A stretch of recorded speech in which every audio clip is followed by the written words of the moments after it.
Hey, people. Yes, good morning, good morning. Morning. How you all doing? Bright-eyed and bushy-tailed, huh?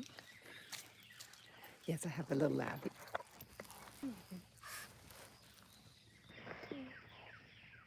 Hi, Lavin. Yeah, he's doing okay. Yes, good morning. Good morning out there. This is Spirit Journey in Rwanda. Yeah, baby dogs. Good morning. Yes, this is Spirit Journey. Today is Saturday. Hey, how you doing? Yes, it is September 14th, 2024, and the time is about 7:13 a.m. in the morning. Yeah, you'll see me look around because it is dark here still. Well, I made a mistake. I said 7 something. I meant to say 5:17 in the morning. My mistake. 5:17 in the morning here in Rwanda. And so I have to see what's around me as I walk with my little dog. There's cars and, a lot of things out here. So you might see me keep looking around. That's all what's happening, okay? But yes, good morning, good morning. And yeah, I woke up early this morning. Yeah, I woke up like at 1 o'clock, stayed up watching videos. Yeah, those of you who are new to my channel, I go by the name Spirit Journey. And I moved to Rwanda January. Well, initially December, but then I had to leave. It was an urgency and came back in January 2024 and been here since. And as I said, it's September 14th, 2024, and it's after 5 a.m. and it's beautiful out here. Yeah, I wear things on my head and neck. It's cool out here, and then it gets hot. So before the sun comes up, it's chilly, and you wear something lightweight, cover the neck and head. And then when it gets hot, you can take it off. So yeah, but I like scarves anyway. So anyhow, yes, America, born and raised in America. I'm from New York City. Good morning.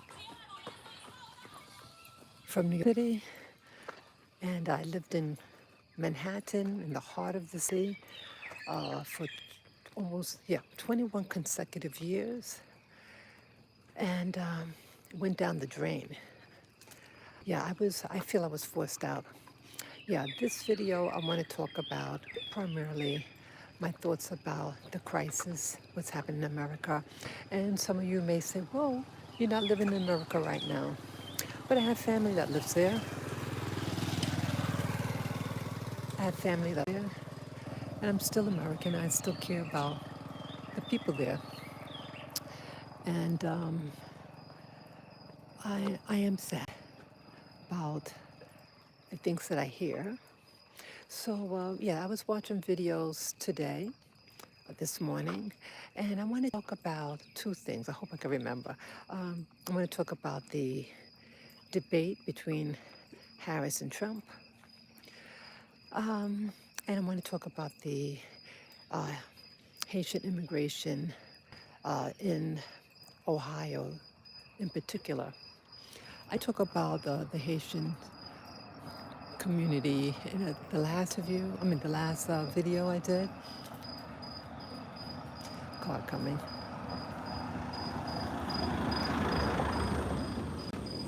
Yeah. So, so that's what I'm going to talk about. So, with the election, the debate, and again, you vote for who you want to vote for. And again, I feel that your vote is your business, it's your own personal business. And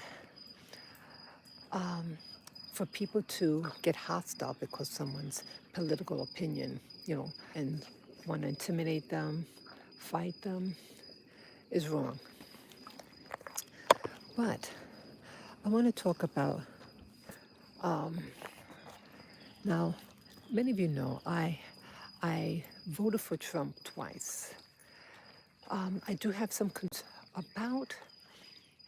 about certain things, not specifically him, but the people that are around him. That is my concern about Trump.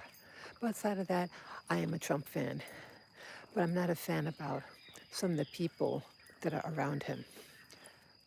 I thought I thought the debate, it wasn't the best debate, and I was surprised about the debate. I think what happened, in my opinion, that he wanted to be careful not to come across like a bully. He didn't want, again, she's a woman of color and female, right? So you don't want to offend women and you don't want to offend women of color. So he had to be careful. And again, it was their first meeting. They've never met. And I thought that was something. I didn't know that, but it was the first time they were meeting. My concerns with it again, I don't know definitively, but it came out a couple of days ago. No, I think a few hours after the debate, people were noticing her earrings. And the question, are these Wi-Fi earrings? I didn't even know they had such thing. And that is dramatic. If that's what she had on, Wi-Fi earrings, that's, again, I'm just looking around me because it's dark here. I'm not looking all here and there because what I'm saying, just want to keep, I have to keep aware of what I'm doing. Yeah, and who's behind me and all that. I'm sorry. So, I was concerned about that, what her earrings were, if it's true. And then it turns out, allegedly, again, the earrings thing is an allege, the alleged thing that someone is going to come forward, a whistleblower, the whistleblower about the possibility that she may have been given questions ahead of time. So that is something. And if this Democrat, the whistleblower, is willing to expose Kamala, that would be something. And if it is true that the questions were designed in favor of one group, see, if you're a news outlet, it was ABC, they were on ABC. And I used to be a fan of that channel as a child. That was like my channel. I don't watch television anymore, but I do like internet and watch YouTube videos. I'm just being honest. So if a news outlet is going to do something like that, it's lacking integrity. It's lacking. Hello, hello. Hey, baby. Hey. Hi. Mama Zineza. Diego. Yeah. Mommy. A little mommy. She has a big thing on her head, top of the head, and a baby in the back. That is so cute. I admire the women here. I admire them. And she has a handbag, baby in her back, and something on her head. I admire the women here. Yeah, this is Rwanda. I admire the hard work that many of the women play. I admire them very much. Oh, look at that.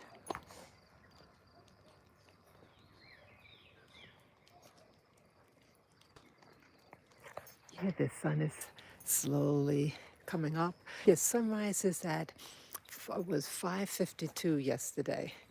Well, let me get back to what I was saying now with the debate between Trump and Harris. Now, if Channel 7 News had arranged the questions in favor of one candidate over the other, then that's wrong. And if they gave Kamala Harris the questions ahead of time, then that's considered cheating, right? It doesn't look. And it'll be interesting if this is a true whistleblower, a Democrat whistleblower, and expose the whole thing.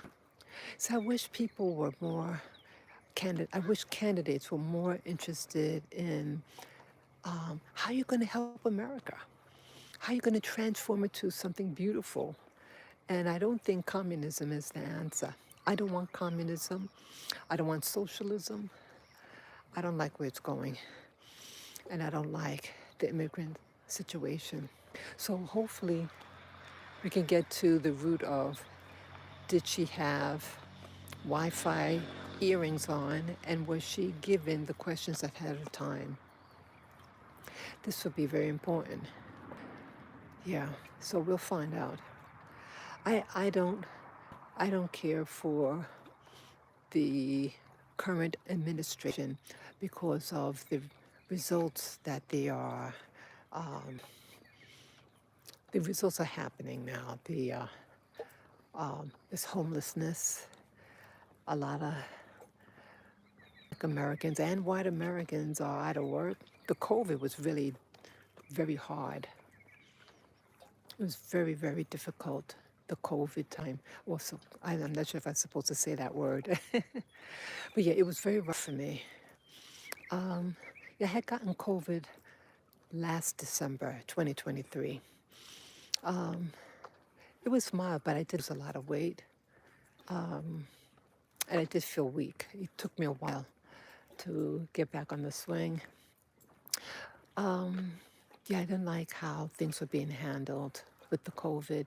And I think it was, the pandemic was about putting a trauma to the masses, putting a trauma to cripple people's economics. People lost their job. People had to stay at home. Kids had to stay at home. Kids weren't being socialized. And look at the kids now. They're and I think it's social engineering to affect the mind of the young people. So yeah, with that atmosphere, to them put in, let me show you, look. Yeah, see, he likes it. I'm so happy for him. Yeah, he's still weak, But I like when he gets excited like this. I put him. My bag was falling. Yeah, so, wow, look at that.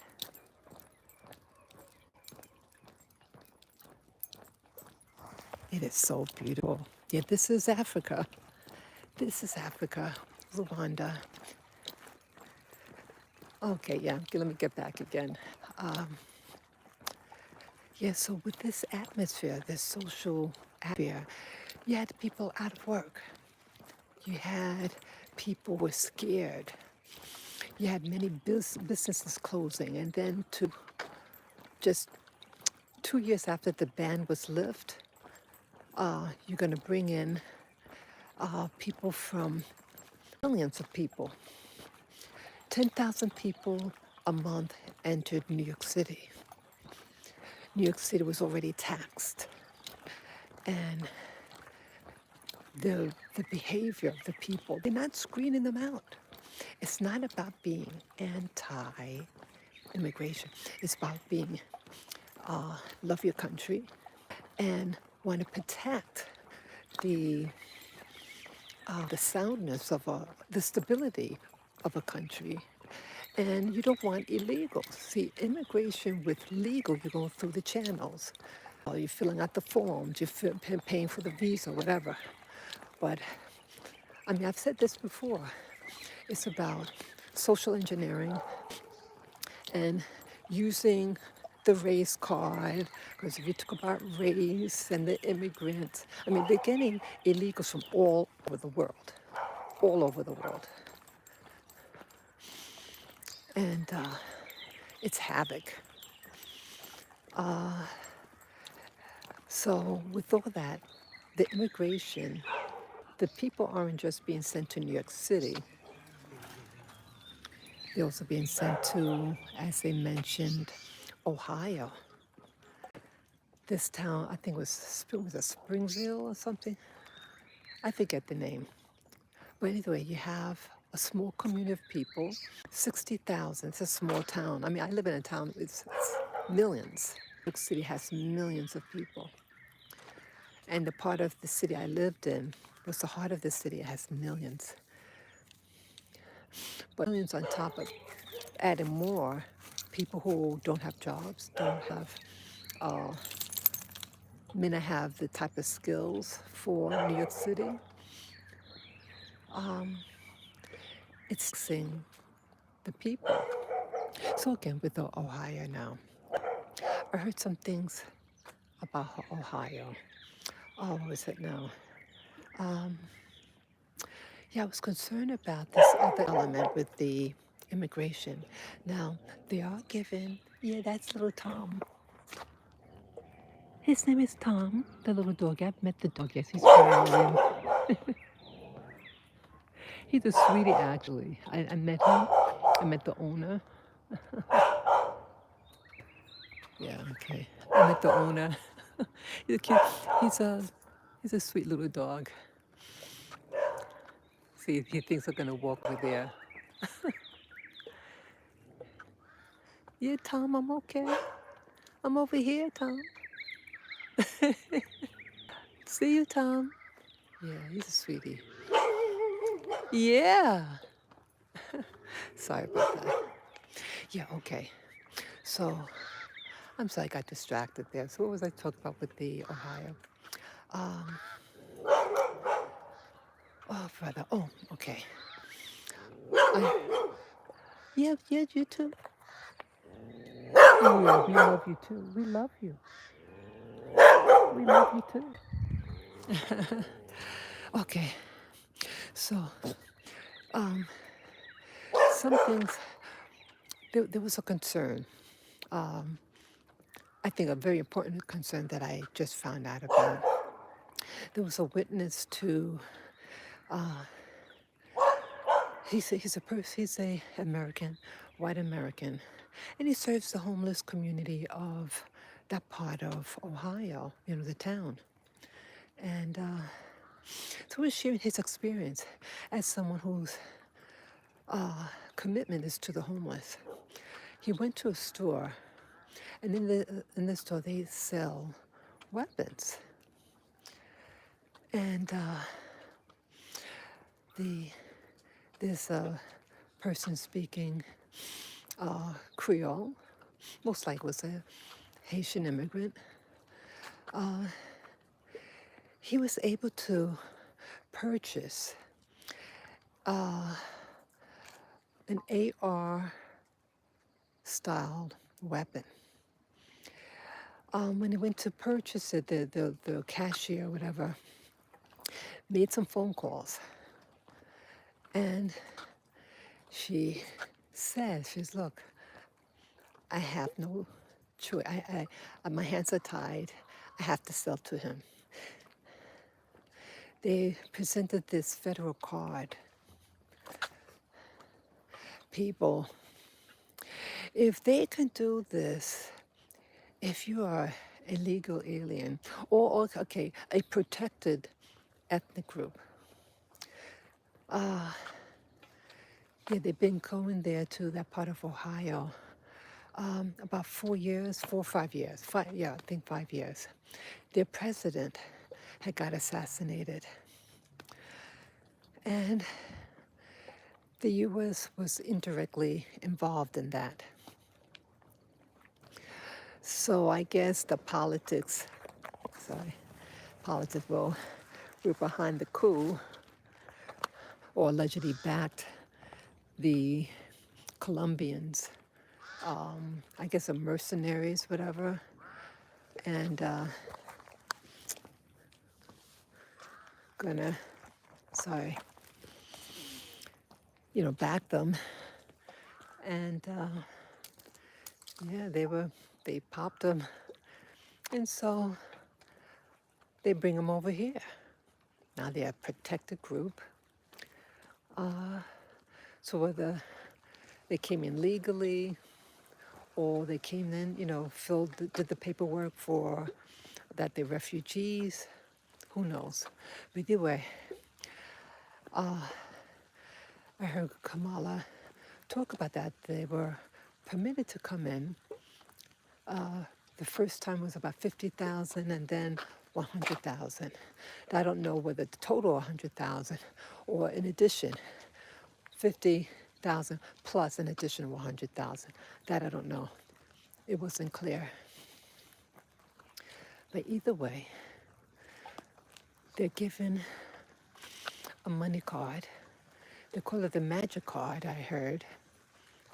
Magic card because they spend, but the money's not depleted. It's not depleted. So, this person, because he presented the federal card, he was given permission without any real background check. So you could be a non-citizen and be able to purchase a weapon like that.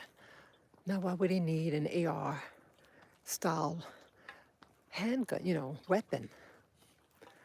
Don't you think, people, that if that one man is buying, you don't think the rest of the community, their community is buying it? There is a strong network, whether you believe it or not. The Haitian community is a strong community. I mean, they network. They have a book. It's a black book, and it's a directory of all the Haitian businesses, at least in New York City. I'm from New York City, and there's a large Haitian community in New York City. I went to school with people from Haiti since the 1970s. They're very nice people growing up. But 50 years ago and now are two completely different things. People were conservative 50 plus years ago. People assimilated, and it was a smaller number of people. Sorry. You had all types of people who started coming to New York City at that time, 1970s and all that. And then when the Soviet Union collapsed, a lot of people from Eastern Europe came over. Oh yeah, and they're doing better than the locals in New York City. Yep. But either way, going back with Haiti. Now, it scares me that knowing about. I mean, I'm not an expert. I went to school with them in elementary school. I used to get my hair done by people who migrated from Haiti in the early 80s, 1980s. Went out with a Haitian. I used to go to a club, Haitian night. I like Haitian. I like their music. I like compas. I love compas. So I don't have anything against them. And I am also aware of the history of Haiti. There were revolts in the Caribbean, but they had a successful revolt. But they were tricked when they won the battle from the Napoleonic forces. Napoleon had, I think, I, I'm not sure whether it was an army or navy, but he had the strongest in Europe. And here these Haitians won, but they were tricked. They would say, hey, we could make you citizens of France. And I think they were lured with the wealth. Hey, money, money. I think they were lured with the wealth of their oppressors on that island. And that's all what the French needed. Kidnapped the Haitian general and threw him in prison in Europe, where he died. And then they were thrown back in slavery again. So it's really something. So now, over 150 years later, what happened? What's happening now? So now politics again, and the U.S. involved in that politics. And I feel that the system is exploiting the politics and are using the Haitians and other nationals, not just Haiti. But it's interesting that they put that, such a strong concentration. See, the local population was 60,000, then they added 20,000. So you start to wonder why. Do you think they want to try to promote a race war? That's what I think. What else? So they have now, they're able to buy weapons. If that one Haitian man bought an AR-style weapon, and he just had to show his federal card, and they'd have to sell it to him. So they'll be able to get and no, what do you call it? Background check. No background check. They could easily, all these 20,000, you don't think that they'll do a network and say, hey, you can buy now in the Haitian directory weapons, get your card or whatever. Who's paying for it? Who's paying for it? Morning. Morning, morning. Hey. Yeah.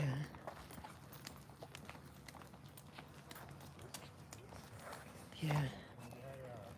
They're nice people. I like the people here. It's not a perfect place, but I do like it here. I like a lot of things about it, but either let me get back. I'm sorry, I get so distracted, people. Yeah. So you don't think people that in the United States, in these small white towns, and to give, come on, come on. My doggy doesn't want to come, come.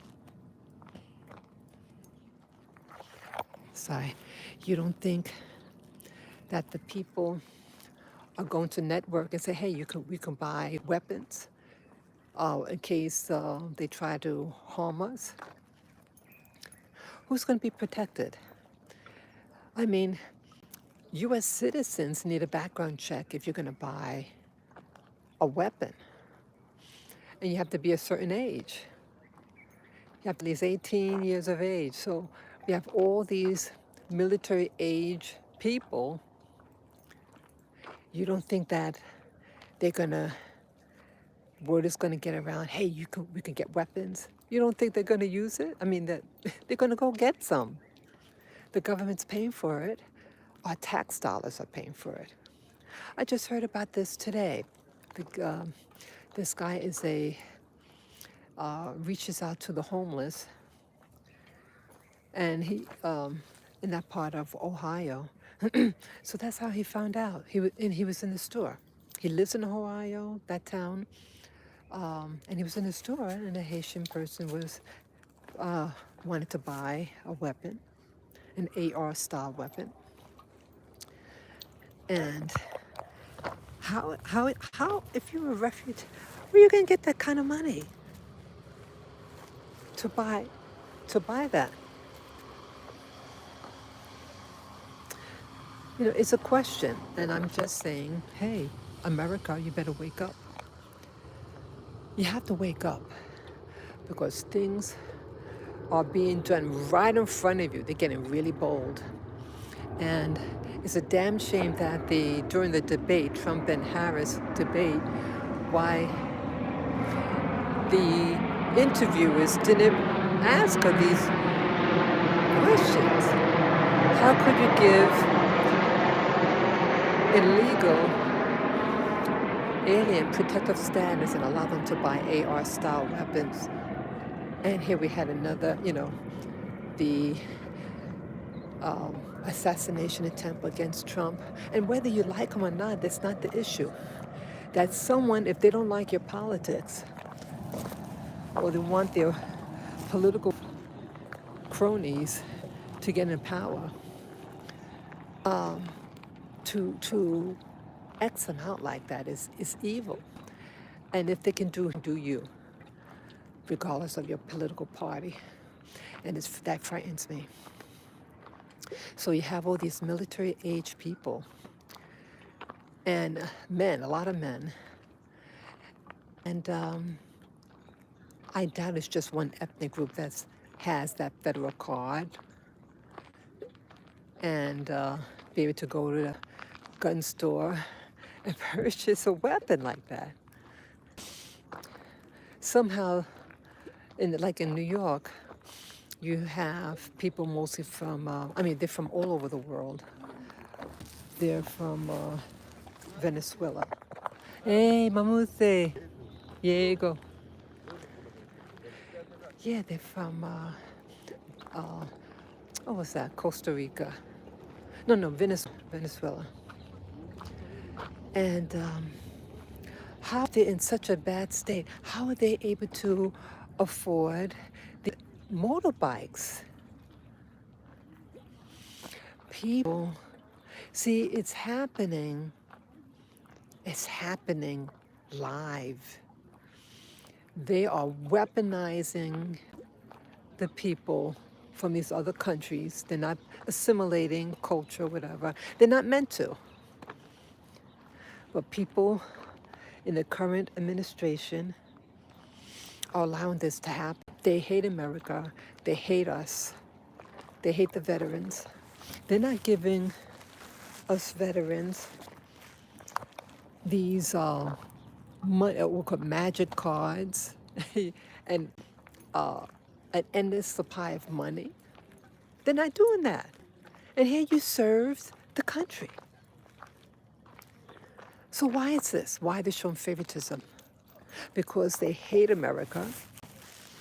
The current administration hates you. And they most likely are doing deals with, in my opinion, China.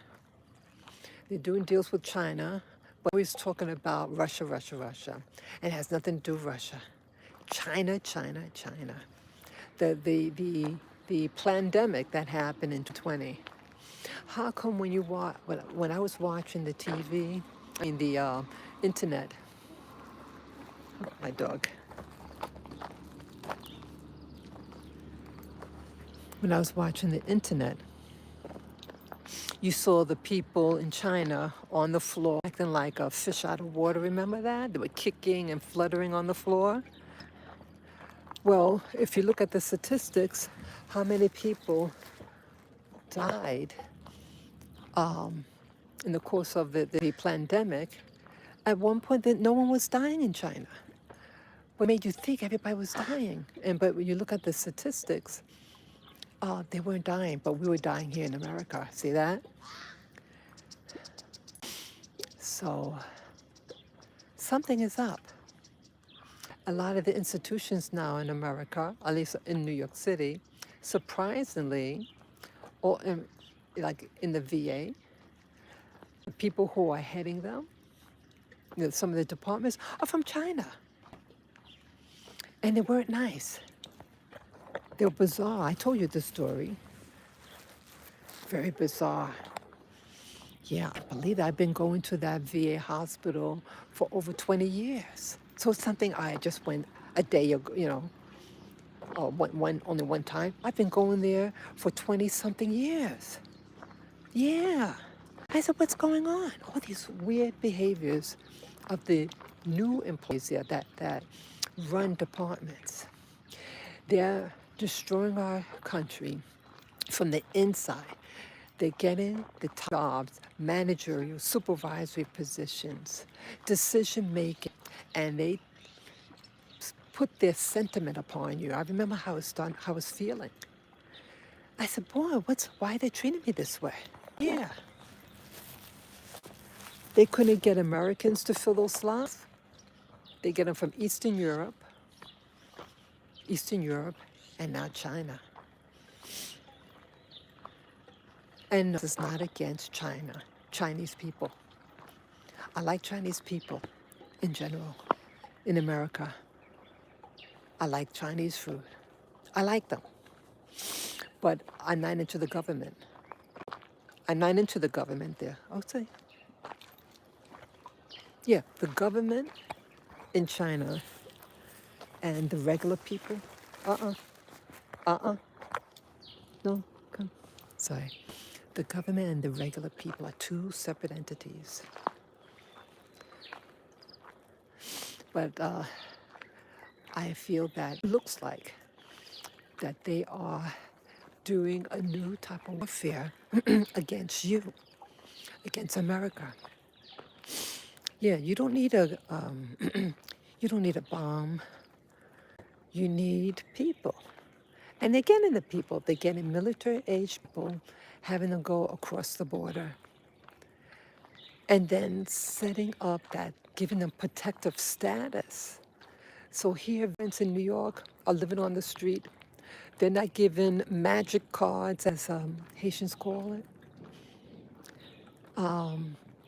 To get medical care, you have to wait a long months.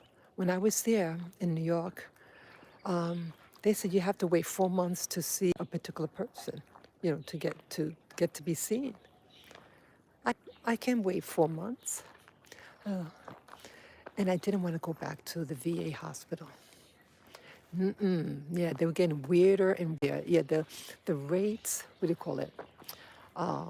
Like they take surveys how the veterans like the VA hospital. It's low again. Come on, come. You want to go over there? Okay. Yeah, you don't want that. Right here. Let me take this off. Yeah, it's starting to get warmer. Yeah, you have to be really careful.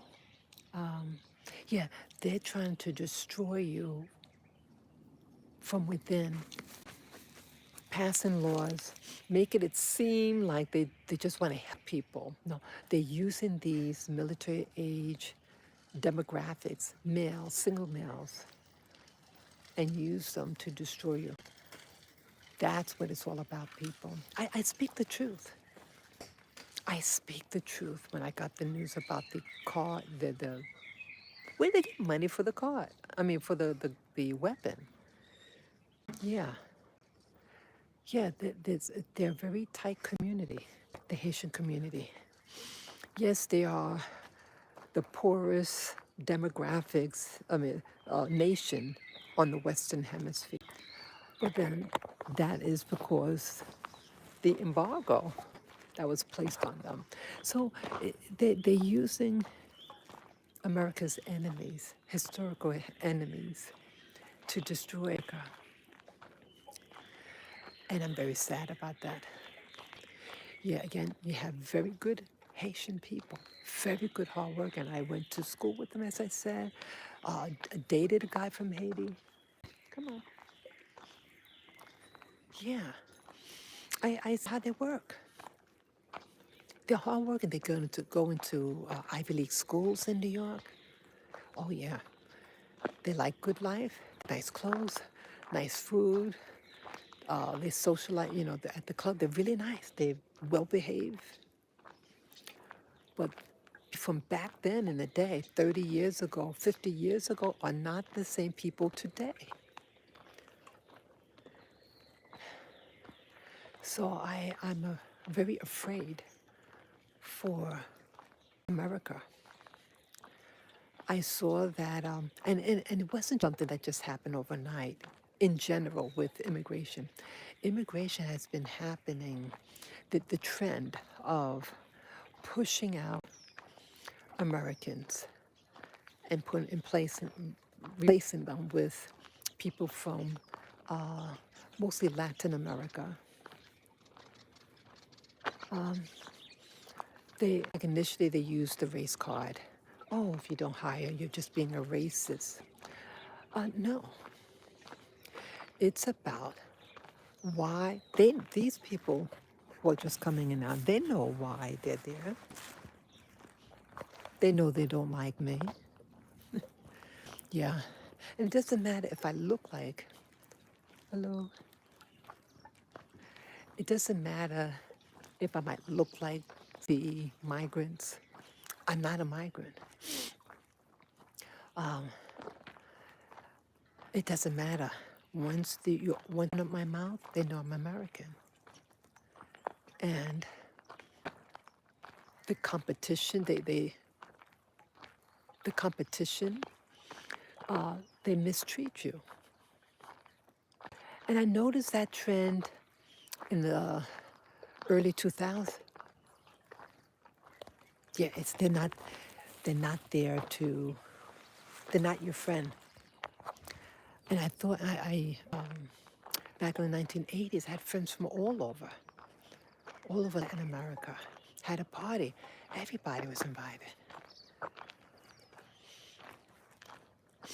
But things now. Living next to somebody and working next to somebody, I learned were two separate things. I'm going to put my purse over my... It keeps slipping. Sorry. Keeps on slipping off my shoulder. Okay. Yeah. So, yeah, it feels better. Because I can't stand it slipping off my shoulder. Yes, my little boy. Yes, my little baby. Yeah, so, see, the politics in New York City, yeah, even though I went to school, and I thought we were friends, but again, playing with somebody, parties with somebody is one thing, but work, when it comes to money, these immigrants, and many of them from south of the border, they start to mistreat you. And I'm thinking, boy, why are they treating me that way? My grandparents were immigrants. Hey, we used to play with each other at school, we partied together. But when the numbers get greater, people, and again, the minority card, that, oh, well, they're called minorities, so they must be the same as me. No. See, it's not what you call yourself, it's your thinking. And it's who's from your nation, what language you speak. And they know that I'm not, I've been asked many times about my background. And one time I even said, well, does this mean that you don't want to be my friend?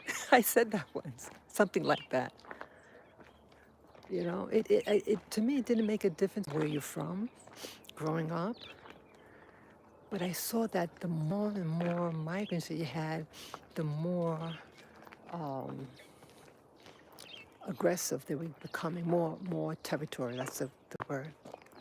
They were becoming very territorial. And they don't hire Americans. They hire their own. So I think they fooled a lot of Black Americans like myself to, oh, well, we're all one. We're all minorities. No. They're coming in as a nationality, as a people, as their own culture. And they try to get you up, set up against you on the job, lie against you, and they get you fired. And in Hawaii, it's the same thing. Yeah, I lived in Hawaii too. And yeah, Hawaii hires a lot of illegal, but they just blend in. Right now, they're like blending out the indigenous population and fill it in with people from East Asia or Southeast Asia. Come on, you don't want to go there? I can carry you.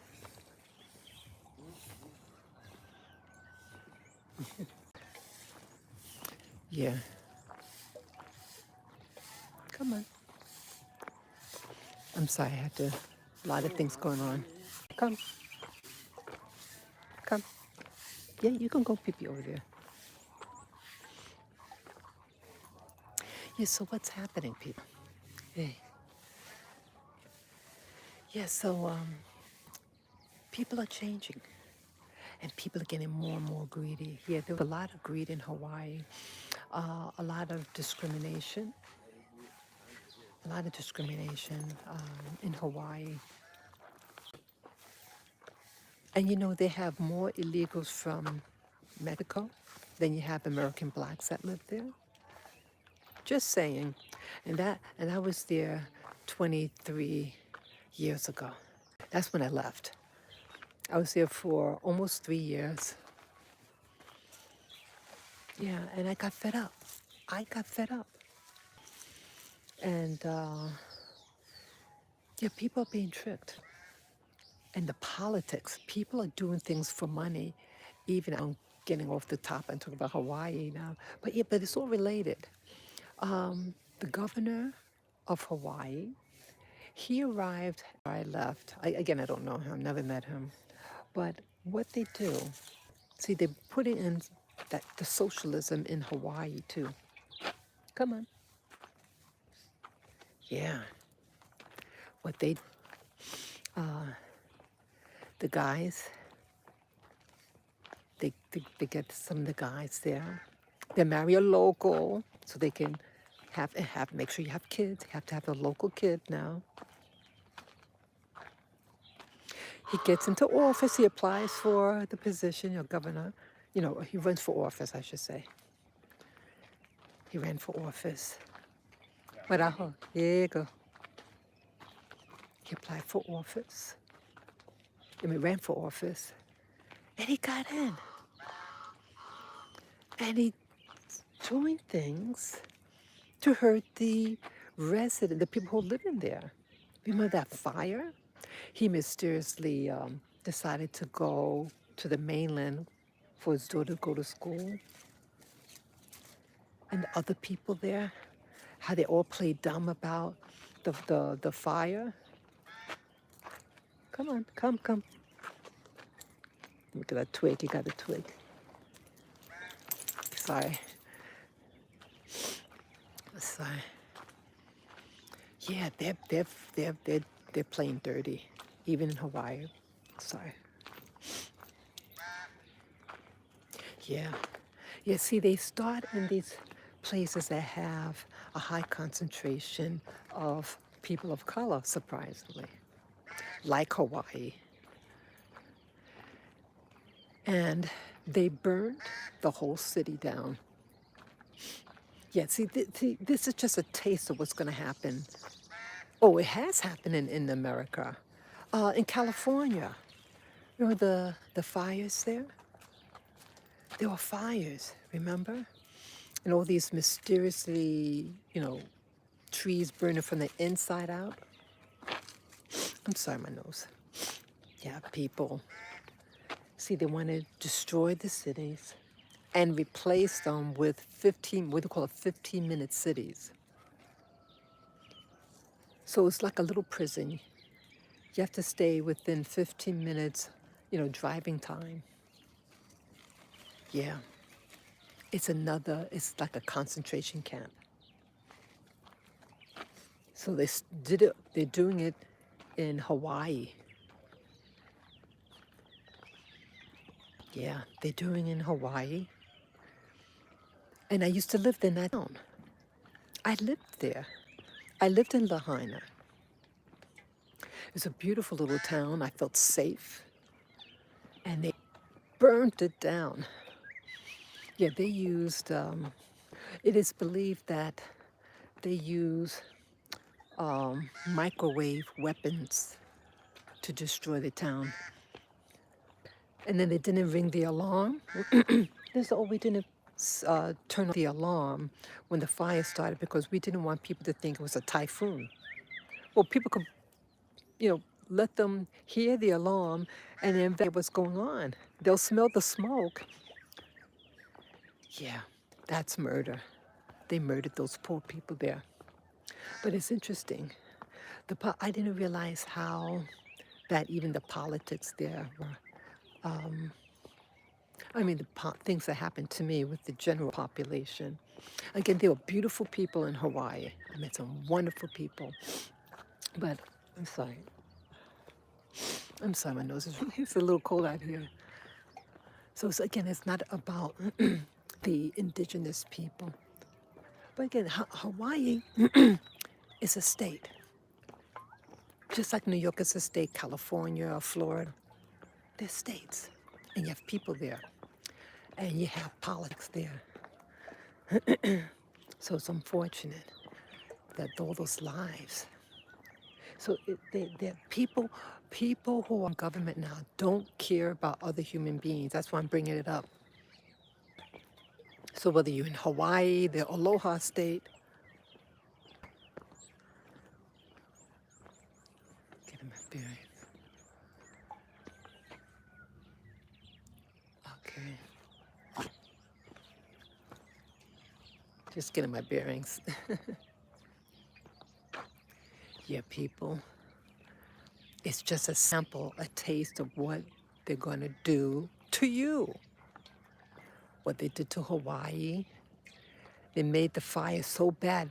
Lahaina town was was used to be like the capital of the state of Hawaii. Well, before it got colonized, it was the state, main headquarters of the kingdom.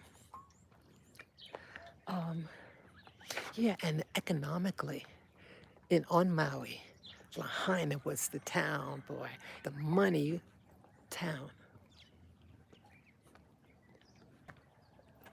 Hope I done this right. Yeah, I'm just getting my bearings. Sometimes you could go through an area, but you kind of get distracted and can get confused. Wow, it's a nice view. Let me show you this view.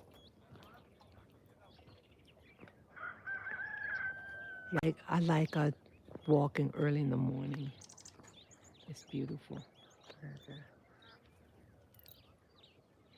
Yeah, it's nice. So, yeah, they want to get rid of you. But I hope yeah, they want to do this thing to you, America. They experimented with these small little places to see what happens, what they can get away with. And they came up with some stupid excuses. Oh, we didn't want to alarm the people. It's a fucking fire going on. And surprisingly, anything that was blue in color didn't get destroyed in the fire. Hello, people. I'm not stupid. I'm not stupid, people. I might be naive, but I'm not stupid. I am not stupid. Yeah, Hawaii, I have a love-hate for Hawaii. I met a beautiful people there. It is physically very pretty. Okay, come on. It's a very big place. But it was economically very difficult for me. And I didn't like how it was a lot of unfairness. It was stressing me out. So, but they didn't deserve that. The people of the state of Hawaii didn't deserve that. And to destroy the whole economy, basically, because Lahaina town was the money-making part of town. and housing. So here in New York, have all these vouchers for illegals and give them magic cards so they can buy AR-styled weapon. But the American citizens of Hawaii were not given vouchers to afford them new places to live, just temporarily. And it's hard. Again, Hawaii is the most expensive state. Ohio's expensive in comparison, but they're giving thousands of dollars in Ohio. But how come you couldn't give Hawaii, the state of Hawaii, so I have to be careful, or not to say Hawaiians, because you might get it confused with Native Hawaiians, but the state of Hawaii, the people that live there, whether they're Native Hawaiians or white or Asian or Pacific Islander or black, is the legal residents of Hawaii. They were not given the same type of money. Where are they getting all this money for these illegals? You have veterans that live in Hawaii. Oh, you bet. Big Island. A lot of the veterans like to go to Big Island. They're not giving them the magic card. I used to be, and I shared this before, I used to live in a shelter in New York. And of course, a lot of the shelters are overwhelmingly black people like myself. Black Americans. They also had West Indians. They had a Puerto Rican. Puerto Ricans are U.S. citizens out of the U.S. What happened? Why did I say it like that? Well, did you know that they were harboring? Now, I don't know whether they were refugees or illegals, but they were from China. The place where I lived at that time, at the shelter, was on the edge of Chinatown in Manhattan. And guess what? Okay, when I was in a situation, a domestic issue, and for my safety, I left and went to the shelter. And I'm a veteran too. Guess what the foreign lady said to me? She was the director of that shelter. It was a small one. Like they have the big intake offices. And the intake, they then send you out for a long-term shelter. And so this place I'm talking about is the long-term shelter. So what happened?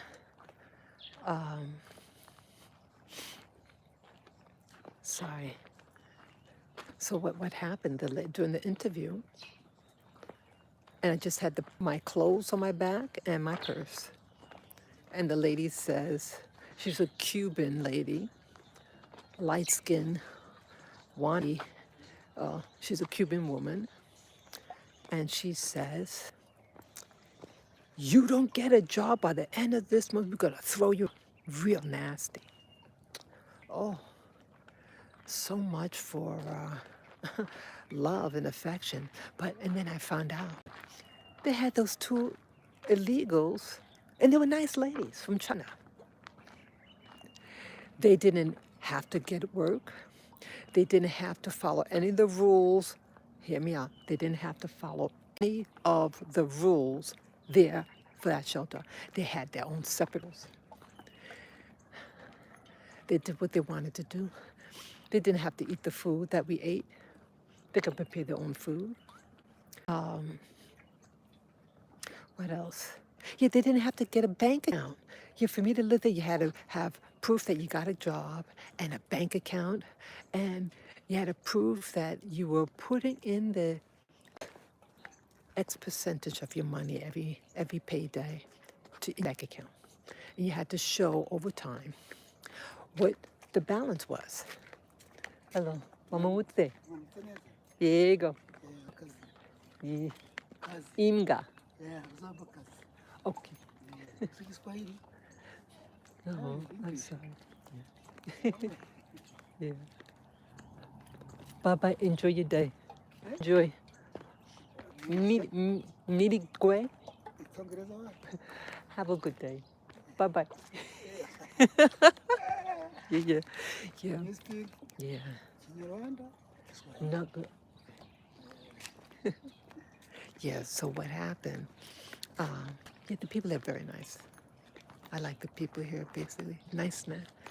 Oh, so, yeah, so these people didn't have to have a bank account, didn't have to have a job. They used to make things. They made things out of plastic bottles and sell on the street. Okay, that's what they did.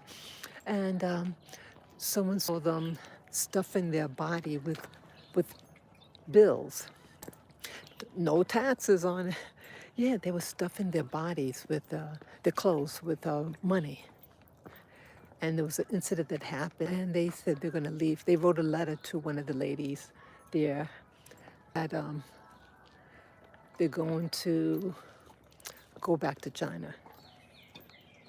Yeah, they were upset about something.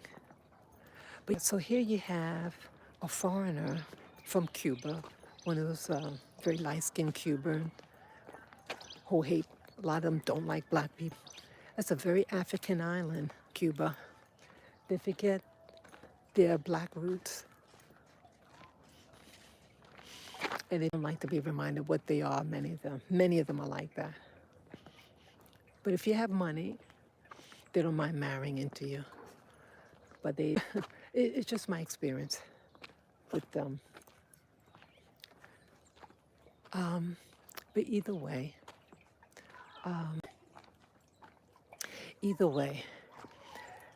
you have people who don't like Americans, and they are put in positions dealing with Americans, like homeless shelter that I was in New York City. And she was very harsh on me. But karma has its way. See, there was another person at that shelter.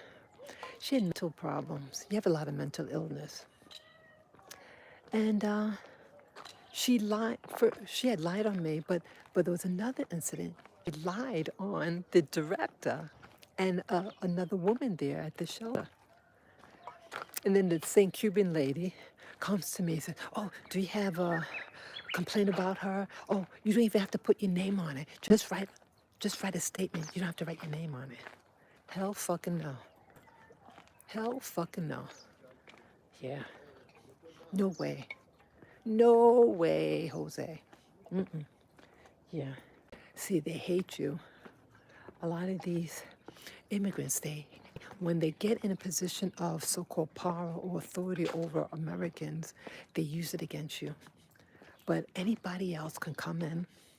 They don't have to they don't have to follow the rules. They don't have to get the bank account. Don't have to get a job. Their rights, their interests are just not rights. Their interests are protected, and I hate it. I hate what doing.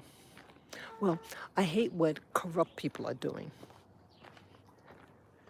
I don't like what the behaviors and actions. That's what I'm talking about. I'm not talking about ethnicity. I'm talking about the behavior. So that's what happened to me. That was over 23 years ago. That was over 23 years ago, people. Yeah. I'm very grateful that we do have a shelter system when you need it. Again, that was 23 years ago. Over 23 years ago. No, it was 23 years ago. But you have people who are exploiting Americans because they hate us. They hate what we represent: power, freedom, and wealth. And so they want to take that from you. And if they can take it for themselves, they would take it. I remember how I felt when that Cuban lady did that to me. But yeah, they have illegals in there from China. Against those two women. They were nice, actually. They were nice ladies. They were older. One was in the 40s, one was in the 50s.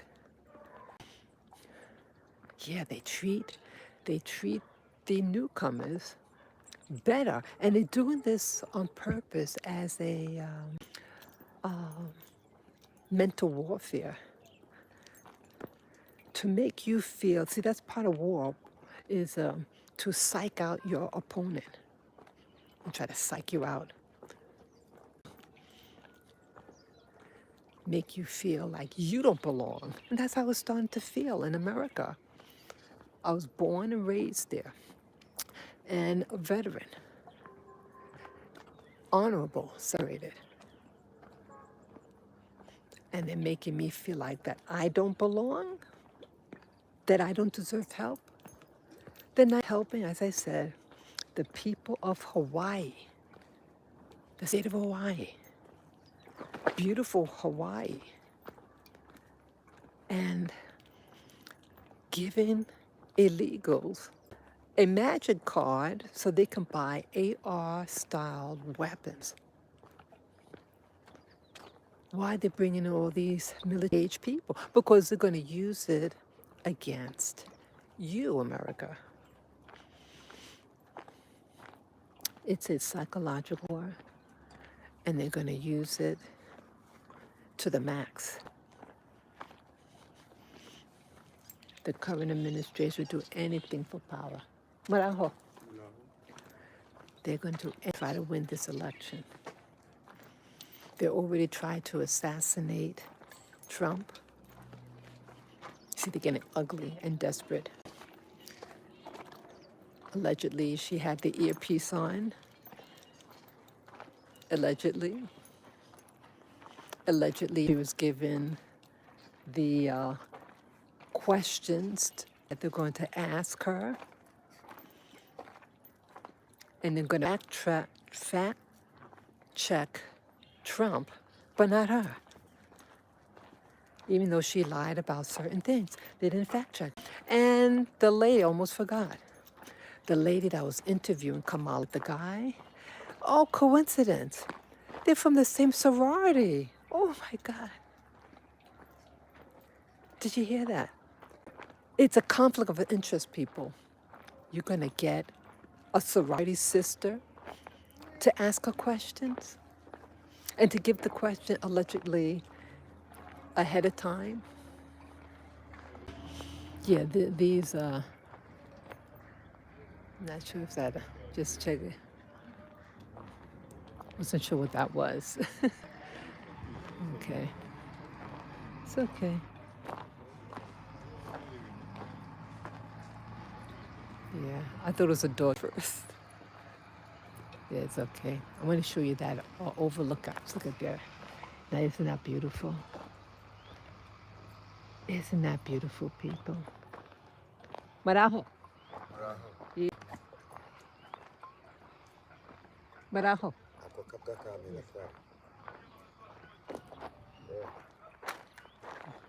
Inga.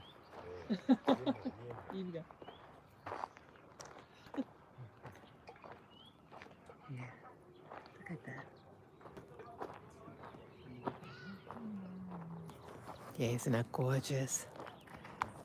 Yeah, I had to leave my country. I love America. I am an American and proud of it, but I'm sad. I had to leave my country, America, and I moved to Africa. Yeah, I had to move. I had to, like this fellow told me, you better move now, move out from New York City. He said, don't be like my mother, who's just a little older than you, and now she's to stay. She's stuck. She can't move.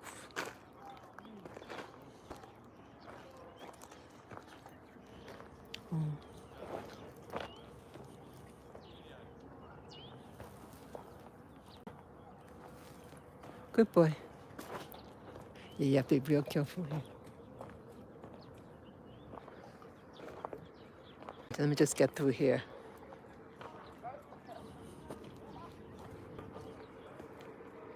Yeah, just gotta be careful because this is,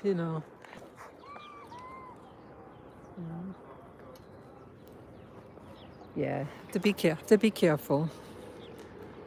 So I like to be real. Yeah.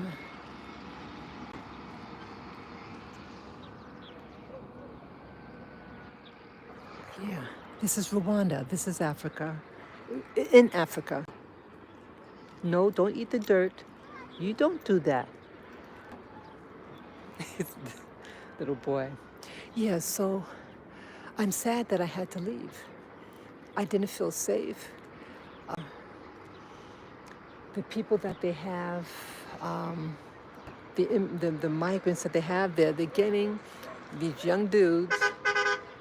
You get a young dude between the age of 18 and 30, no job, but somehow they get money for the motorbikes, and they're using the motorbikes to commit crimes against citizens, American citizens. The general, the legal population, the locals, are not given magic cards. So many of us lost our jobs. So many buildings, we call it companies, shut down 2 years ago, 2 and 3 years ago. But you're going to show privilege and special protection status for someone who's not following the law. And I'm sure it's not just people from Haiti are giving magic cards. No, it's not just them. It's not just them. And these other groups are probably using the magic cards the same way. Once they find out you can buy weapons. You know, I used to be on public assistance at one time when I was in the homeless situation, and jobless at one point. Oh, they're very particular what you can buy. How is get a magic card to get a gun?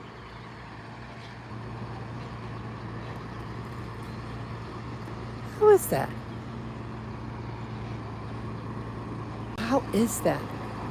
You can't even buy hot food with food stamps. You have a food stamp card, cannot buy hot food. It is forbidden. You junk food, soda pop, cold food, cold drinks, but you can't get a hot meal. I can't believe it. I can't believe it. So how are they going to get a user card to buy a weapon?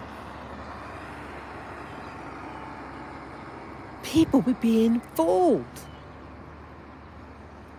See, even public assistance doesn't work the same. Okay, you can stand there like that. Yeah, I don't mind him lying down. People, you are being fooled. Even public assistance doesn't operate the same according to your status, your immigration status. These new immigrants are protected. I also used to do volunteer work at the WIC office. Right after I graduated from college, I got my master's in nutrition, and I was able to get a volunteer job to get me back in the swing of things. And I'm sorry. Um, yeah, so I was given an orientation how the WIC office worked, the city. And I was to give service to illegals. It is a federal program. And regardless of your immigration status, and I had to tell them that, because of your immigration status, we have to provide for you. We have to provide for you. They have their kids, anchor babies, and if they go to a doctor and the doctor says, oh, mommy's anemic, okay, we're going to put her on the WIC program. Mommy goes on the WIC program, the children, the little ones, under 5 gets on it. If you're think and up, they put you on the SNAP program. It's a different program. Yeah, that's how it worked, at least back when that was 12 years ago. 12 years ago that was, and it's 2024 now. So this was in what year? So this was 2012 when I worked there. I started there in May of 2012. So the rules keep changing according to status. How that someone legal could get something.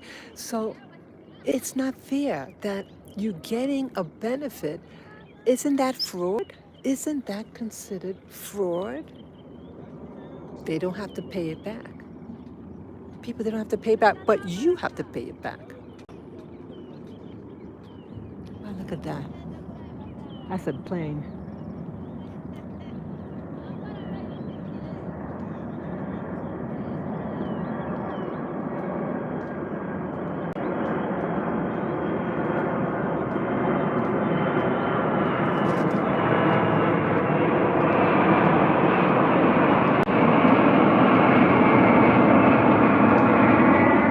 Wow. Here, people, you're being suckered. I felt it. I felt the pressure for years. And it was hard to put my finger on it. I started to feel inadequate, like something was wrong with me, uh, feelings of jealousy, like, wow, I feel like they're favoring the ethnic group over me. As an American in New York, oh, you have to be bilingual. They're getting the illegals also. They're bringing them in from New Jersey in these white trucks. And then they dump them off in downtown Manhattan, and they have them work in retail. They can speak any language they want to. Mostly they came, back then came from Colombia. A lot of them came from Colombia. Look at that.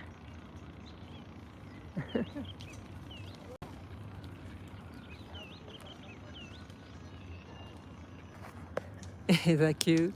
Yeah, they came from, back then, a lot of them came from Colombia. And they get real. See, when you know that you're there to push me out, again, I might look like some from Venezuela, but I'm not Venezuelan. I'm American. And they'll hear my voice. That's an American. I'm gonna treat you differently. And again, people from the what they call Latin America, they help each other. So whether you come from Puerto Rico, Dominican Republic, Mexico, Korea, etc., they help one another. And they don't help Americans. They don't help American blacks. They are given special treatment. They don't have to learn your language. They're able to feed their families. We hear an American black, oh, you don't speak, not bilingual. They're not bilingual either. They don't have to speak English, but they want them to speak Spanish. Because, see, it's cheap labor. So it's not that they like them. They like cheap labor. And that's what's starting. Oh, I heard something else about what's happening in Ohio with the Haitian, the area that has a lot of the Haitians. Again, it's not about being anti-Haitian. What they're doing to the local, the U.S. citizens there, they might be renting a house. The landlord says, oh, I have to do some repairs. So they go in some type of temporary housing. They said, landlord says, I just have to do some painting and stuff and do some repairs. And you'll come back in 3 months. So they said, okay. Guess what they did? Guess what the landlord did? When the tenants came back, they tripled the rent. They tripled the rent on them. In 3 months' time, they tripled the rent because the Haitians have the magic card and have protective status, and it's being paid for. There's no homeless Haitians in Ohio. And you know what else? Something that I want to understand. Because it can't be just proper. I'm just keeping my eyes on. There's a lot of things going on. The chickens. Okay, there's a lot of wildlife here. I have to keep an eye on what's going on. So that's why you see me looking around because I'm on the construction side. They have the wild animals. You got to keep an eye on what's going on around you. So what was I saying now? Oh, the housing in there. So what they're doing, they kick out the U.S. citizens who are renting, and then they prevent the Americans to go back in their house, the rental, and then they give it to the Haitians. But on top of that, they do it by bed. So they put a lot of beds in one room or bunk beds. So you're renting per bed. They're renting per bed so they can get even more money for that rental. Isn't that wicked? So whoever who owns it, whether it's an American that owns it or a foreigner themselves that own it, it doesn't matter. They are harmed because of greed, the local population for money. And it's the love of money that is the root of all kinds of evil, according to scripture. And so you have people, residents in America, that is selling its own nation down the river, being sold down the river. And I think that's sad to do that to your own. You know what's going on. I'm hearing all this thing all the way in Africa. I didn't want to have to move at the time I did. And it cost the life of my two little girls, my two little dogs. And my little dog here is still under medication.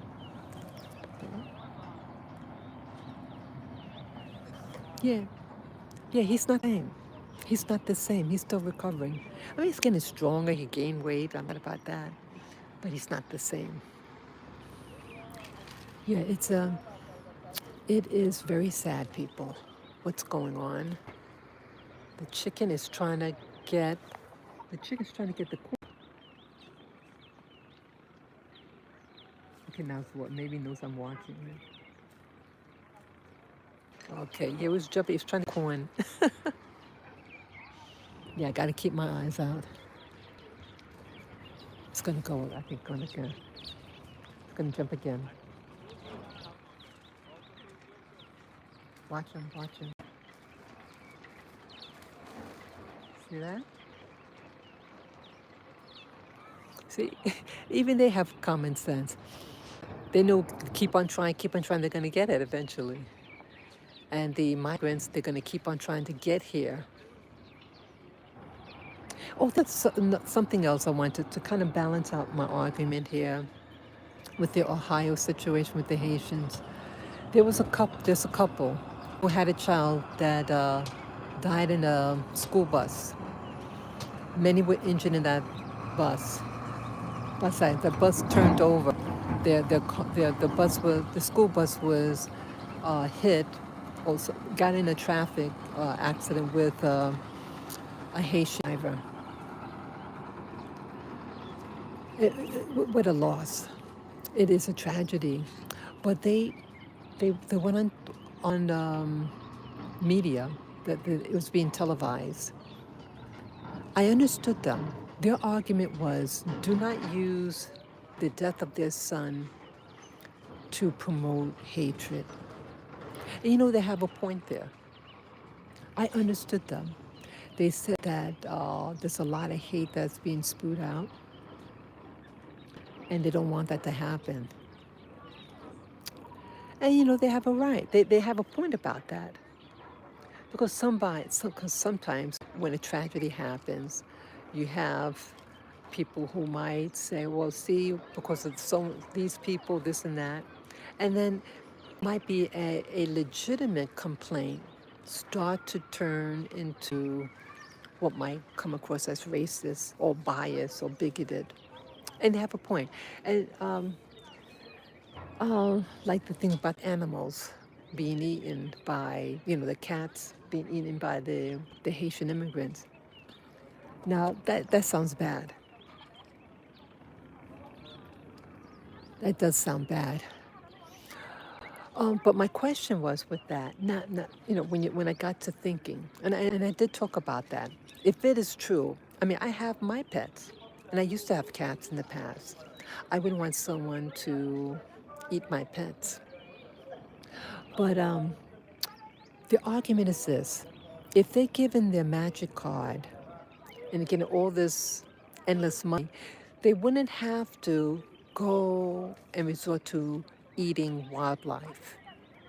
Okay, you hear what I'm saying? They wouldn't have to go do that. They wouldn't have to, 'Cause at first it's, oh my God, maybe they're hungry. That's what I was thinking. But then when I was told about the card, the magic card, it would have been, hey, how you doing? I see we got a visitor here. Hello to you too. Yeah, if they're receiving endless amount of money, and Ohio is a very inexpensive state to live in, they wouldn't be resort to eating the animals. But then it dawned on me, okay, it could be their rituals. I used to live in the Caribbean also. Yes, I used to. I lived all over, but I did have an opportunity to live in the U.S. Virgin Islands of St. Thomas, and the Haitians there. And I remember when I was on the island, I wanted to find out about all the hocus pocus. I was curious about that type of religion because I thought, wow, isn't this different? I was a Christian back then, but I was fascinated about that you have such thing. I was not raised in anything like that. My background is Caribbean. My grandparents are from the Caribbean. Uh, but I was not raised in anything like that. But let me tell you, in the Caribbean, especially islands that are heavily under Catholicism, heavily Catholic, like Puerto Rico, Dominican Republic, Haiti, Cuba, the Africans that were sent there during the time of enslavement did, did practice and do practice their indigenous practices. So when I was there, I did meet people who he was a priest of of that type of voodoo. He was from Haiti. They kept it on the down low. Yeah, they're private about that, about the ceremonies. Um, so what it could be with the cats that they do their ritual, and they're like the wildlife, they might be taking that for their rituals. Yeah, that is not a lie about. I mean, let me rephrase that. That is a possibility. Yeah, because I don't think they'd be eating cats and stuff. I work with patients uh, in St. Thomas, and I socialize with Haitians in New York City, and they're very particular about their food. Mm-mm. I don't eat a cat, no. Oh no, real particular. They like nice things, nice clothes, nice cars. They went to Ivy League schools. So I would imagine that they're using it for their rituals because they do the blood sacrifices there. And that lady that they showed on the that's been hitting the social media, she looked crazy. She did not speak in the thing, but she was a black woman. She looked like she could have been from the Caribbean, but she was eating a cat. She was that I need them to. Where it is. I need them to Ohio. It is possible. I'm trying to read the messages here. Sorry. Hi, hello. I need to come to Christ. Is it possible? Oh, Ohio, I'm sorry. I need to come to Ohio. Is it possible? I don't know. I mean, I don't know. If you want to go to Ohio, I guess you have a plane ticket or a car or bus. You can go anywhere. But be safe. Whatever we do, try to be safe. Take it safe. And you don't want to get in the middle of a problem because they can try, the system there could exploit, I'm sorry, they could exploit the political atmosphere there and try to make it even worse. Yeah. Oh, what happened with the lady, the couple whose kid had died? Yeah. I understood them. They don't want, like, I mean, it's a tragedy what happened to the child dying. Was it an accident? How is that they getting? Why can't they drive? Do they have a license to drive? Anybody could get in a car accident, but why is it escalating the accidents? And so the car insurance for everybody there is really high. So, but again, the couple doesn't want people to make it into a political thing. Because again, my understanding with their argument is it's a tragedy what happened, but they don't want to be in the middle. Because again, they live there and they don't want to be the poster parent of what immigrants, what, what a particular immigrant did to them and cause a race war. And I understand that. They didn't like about accusing the people are accusing the Haitian community of eating, people's pets and things like that. It sounds biased, and they didn't want to be a part of that. And they're right about that. They have a point.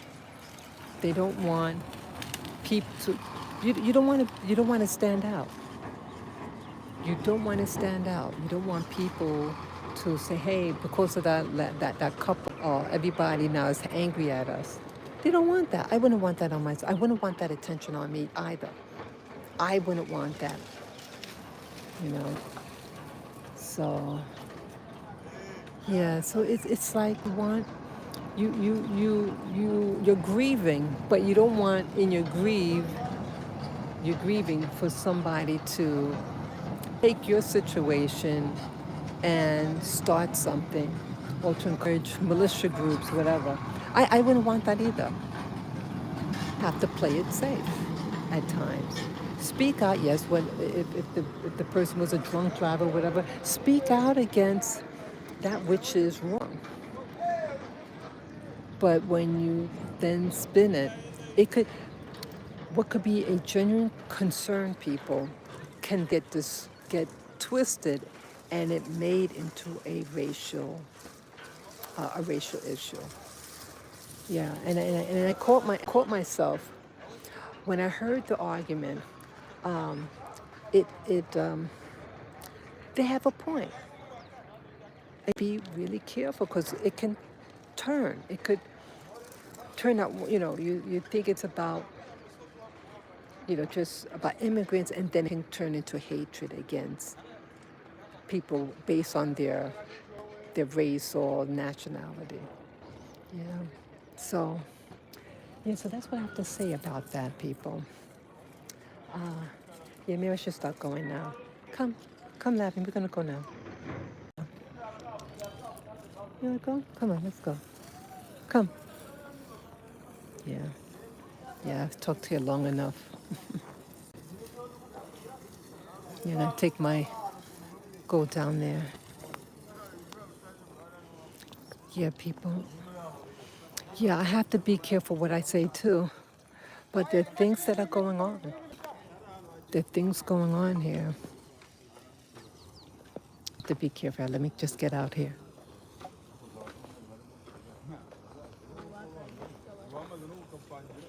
Yeah. Yeah, you go. Yeah. So.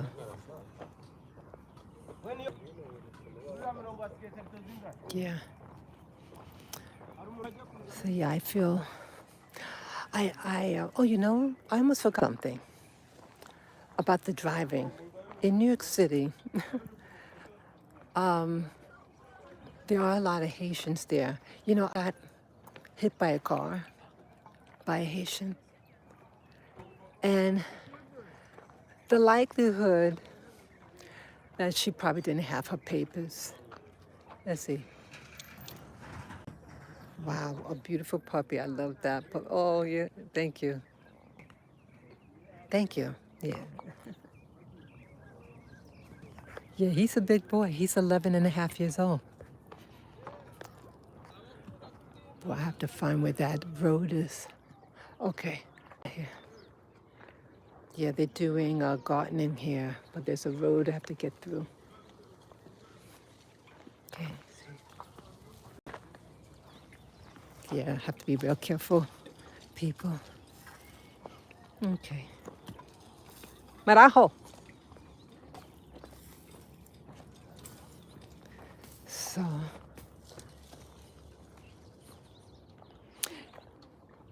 Inga. Yeah, tell her it's a dog. Uh-uh. Come, come, come. Bye-bye. Yeah, so, yeah, I like the people here. Oh, so what was I saying now? What was I just saying? I apologize. Yeah.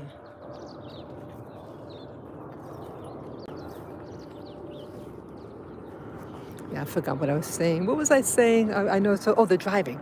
Yeah, over 30 years ago, I was living in Queens with my family, and there was an emergency. I was just about to cross the street, and a police car stopped in front of me on the other side of the road, and they came out of their police car with their guns out. I froze in my track, and they ran in the apartment building, on the opposite side of the street was. When they got inside, then I was just about to walk across the street. All of a sudden,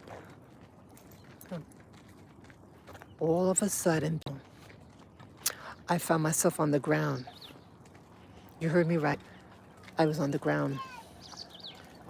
I didn't feel a damn thing, and I didn't know what happened. And then I climbed. I was underneath the bumper of a car, and I used it to pull myself up, to stand up.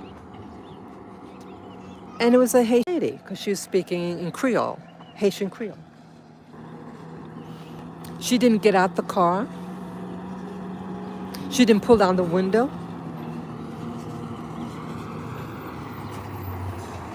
Hey.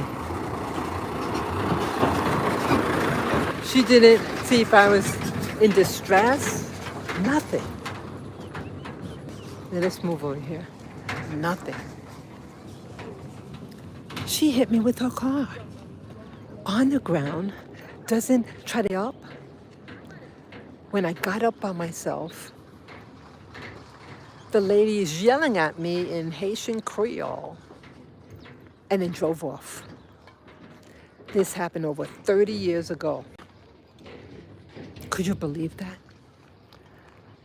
I started to cry later on. I felt ashamed.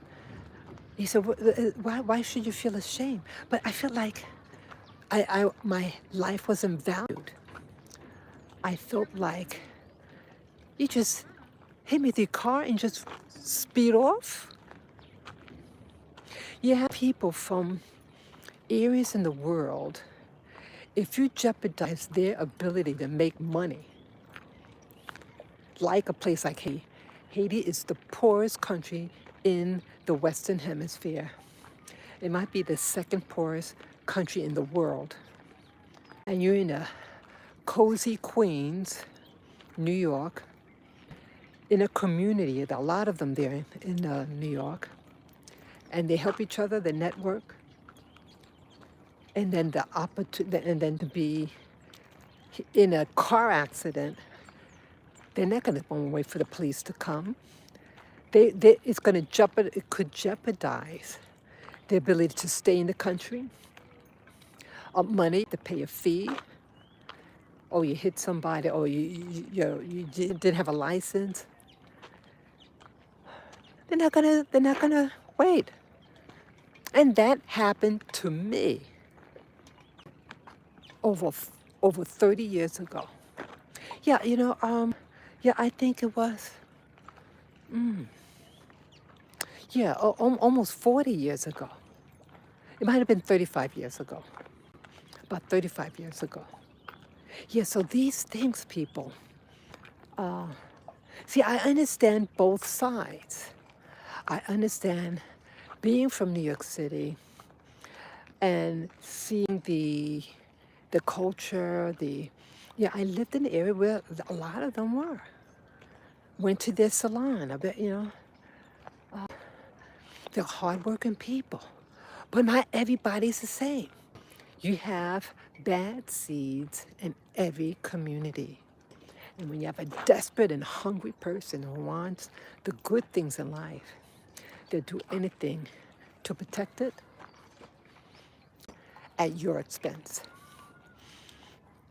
And so them getting now what they call magic cards. I'm gonna pick up my dog.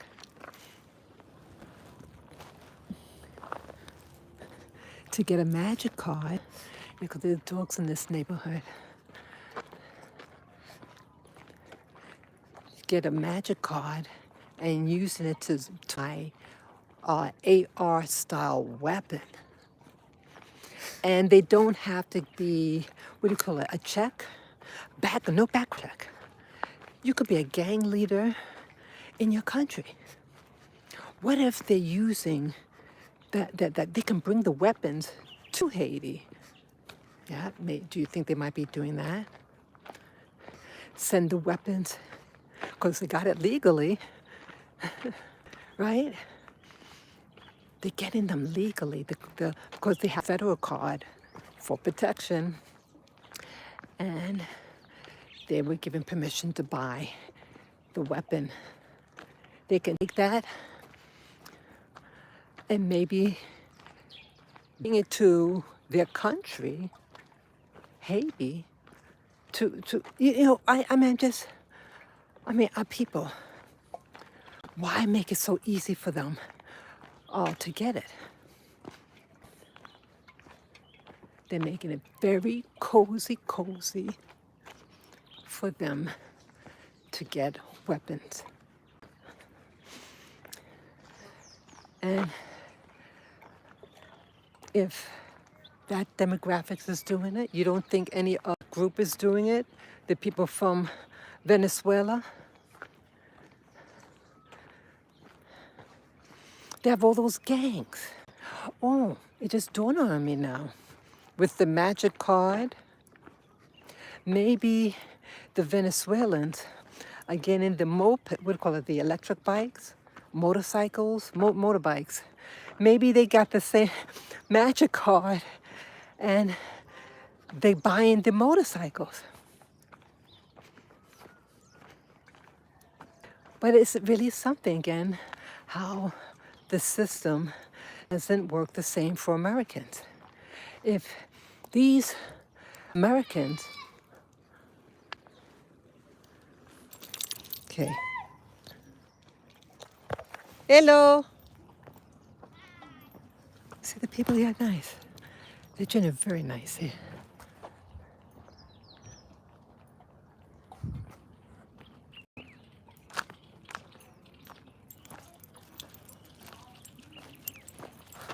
I like it here early morning. I like them here. It's not perfect, But I love walks like this, people. But I want to play it. And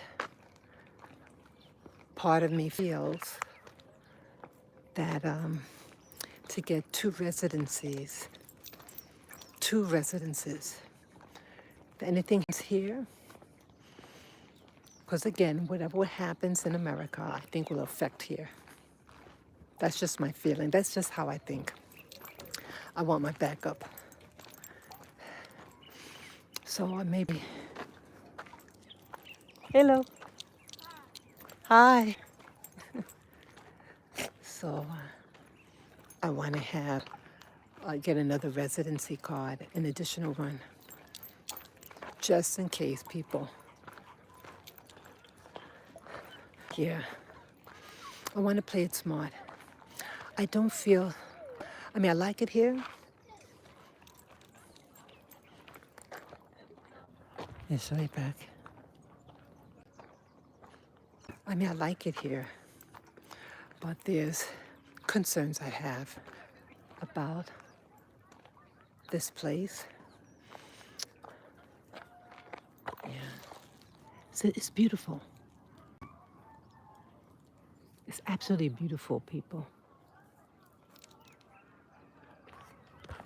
It's beautiful here. I just want to, I just got to play it safe. There are things that I am concerned about. I mean, I don't want to say over the, here in social media. I like a lot of things here. I like the people here. But I want it safe. Yeah, and the more news I get from back home, because I watch, I have internet here, and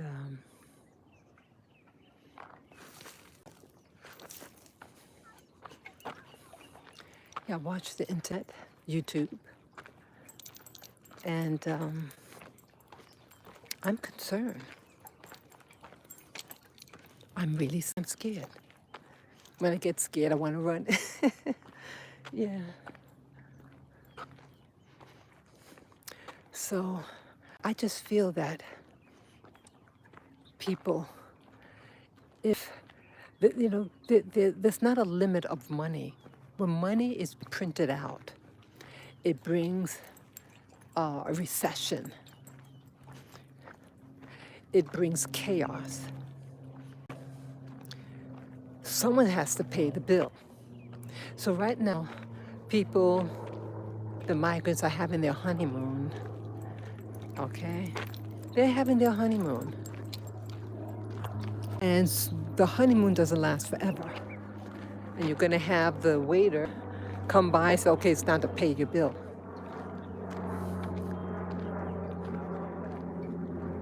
Look at that.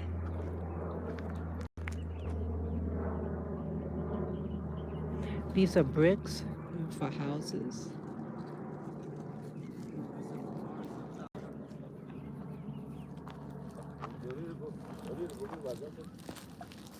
Barajo. Morning, morning. Morning. Hey, morning. Good bro. Yes.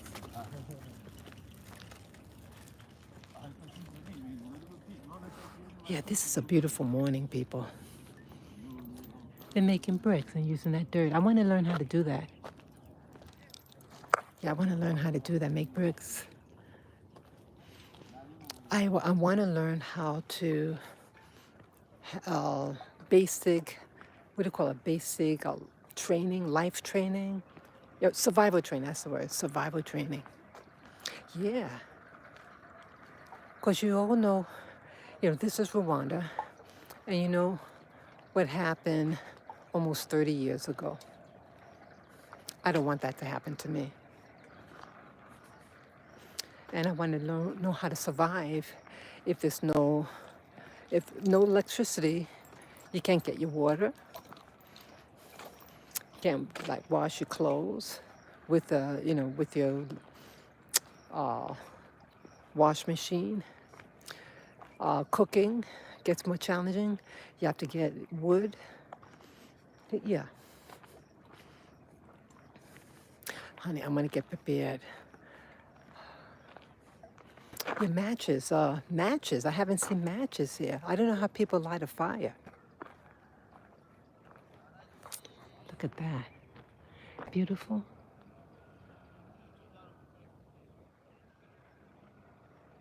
This is so pretty. This is my favorite part of this valley. I love it here.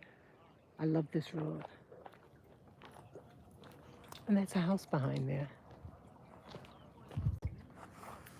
I like this road. It's so beautiful. I feel it's like, I've never seen it this quiet before. It feels very still. Not that many people are out, but it's quiet than normal. I love it. I love it. So yeah, people, I'm concerned about, I get, sometimes even here I might feel concerned about my safety at times.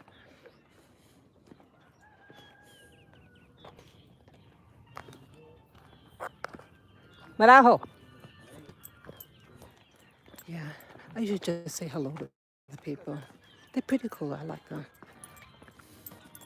But again, I know what happened here. And when people panic, Marajo. Yeah, go. Good, good. Yeah, go.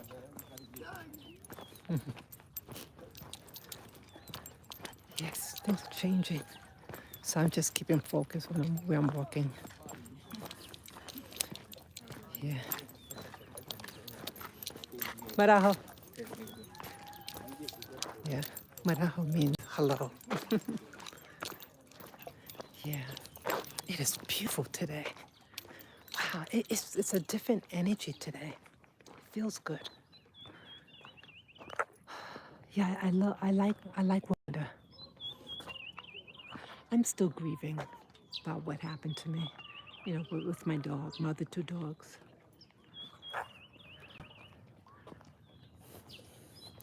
Yeah, I'm just, it's hard. It's hard. It's like, what do you do? Who do you believe? Uh-uh, uh-uh, no, come. Who do you believe? I was just talking to my dog. Uh-uh, good. Yeah, who do you believe, people?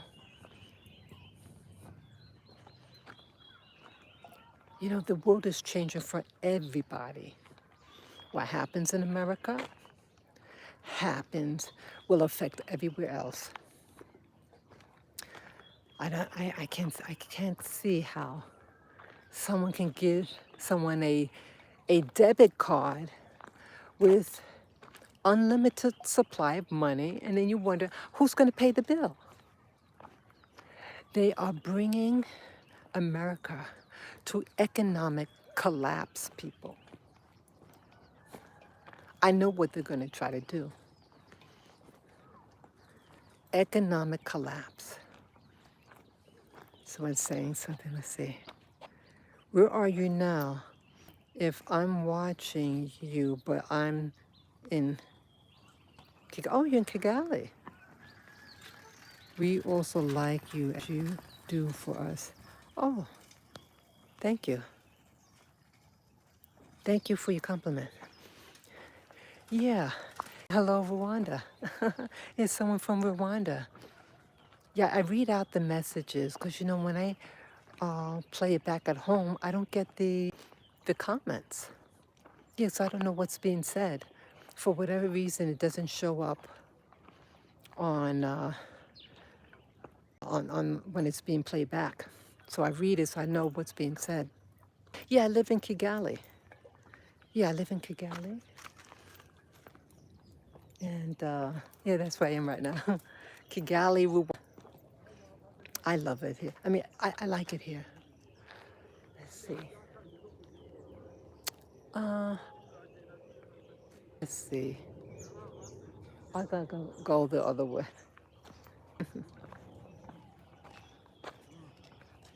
Good boy, good boy. Yeah. Marajo. Yeah, people got to be real careful these days. If they're going to use those cards unlimited, they're not eating cats because they're hungry.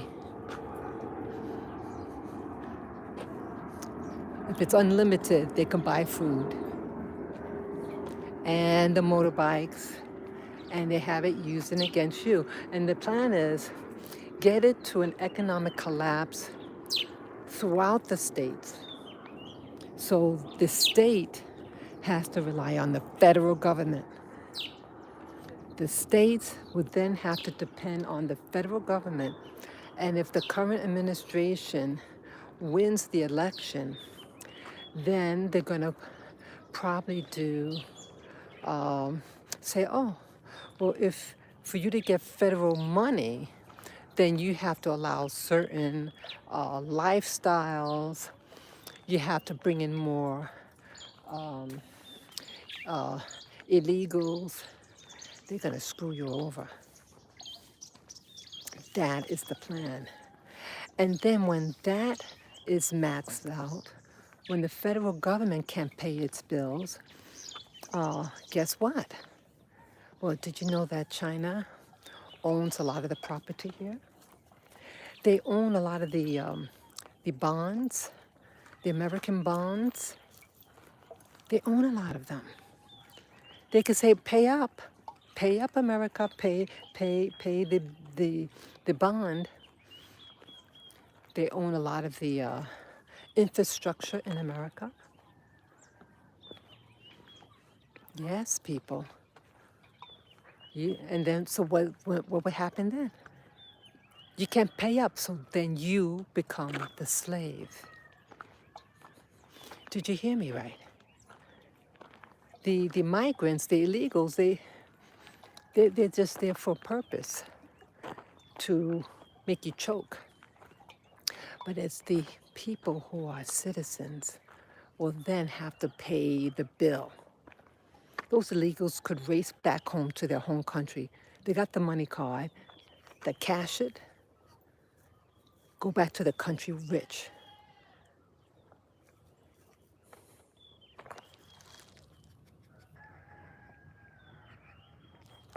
That's what they're going to do. And then the Americans are going to be left behind with China down its back. Come on, no, come, come. Okay, come, come, come on, no. They're going to come down your throat. Already told you earlier, they are they're in government agency. They work for the VA office. I'm a veteran. And they're in positions of authority there, power. And they treat people like shit. Stop going. Even though it's free for me. It's free for me. I said, it's not even worth it. Free. Hell no. I said, I'm out of here. I said, I'm going to save up money and go to the doctor's. Yeah. You're going to be the new slave to the Chinois. You. And again, it's not about being anti-Chinese. I'm not anti-Chinese.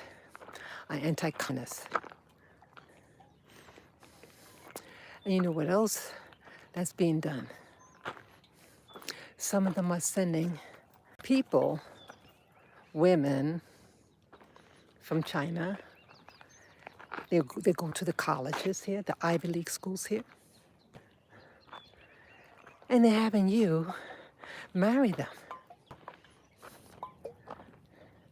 And again, you have the freedom to marry who you want to. You love somebody, you marry them, right? People, you don't think that they've studied you? They're studying you, people. They know what you like. They know what the men like.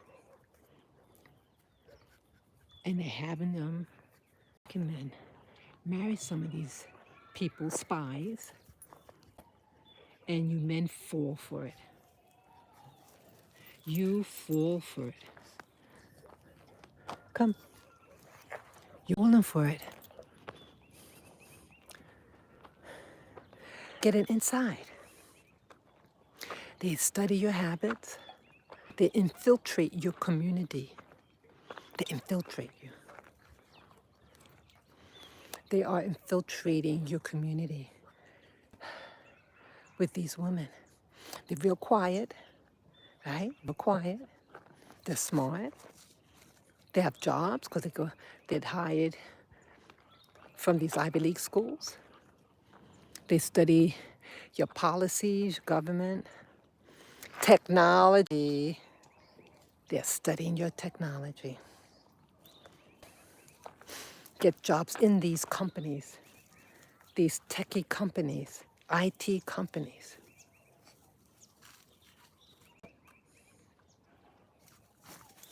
You think they're just being nice? They're studying you people. They're marrying your family members. They're real quiet.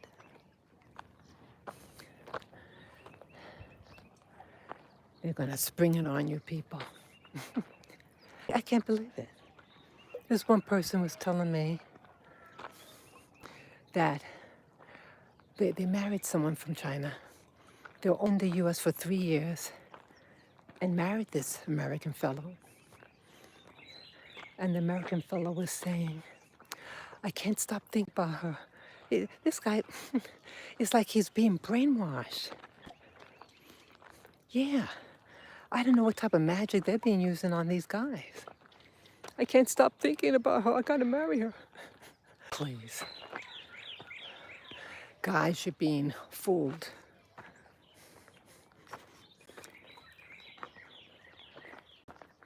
You are being fooled, people, and I'm so sad.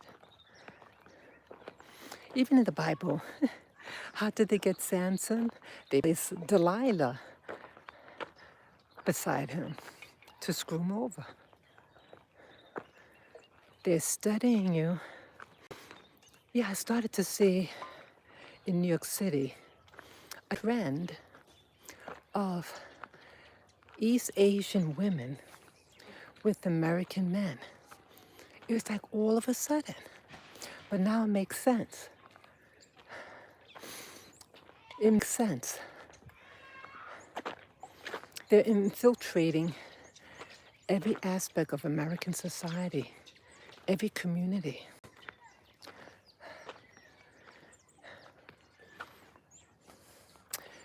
And then once they get in, because they're in government, big private sector jobs, they have access.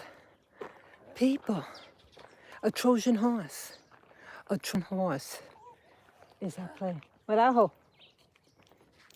A Trojan horse is at play.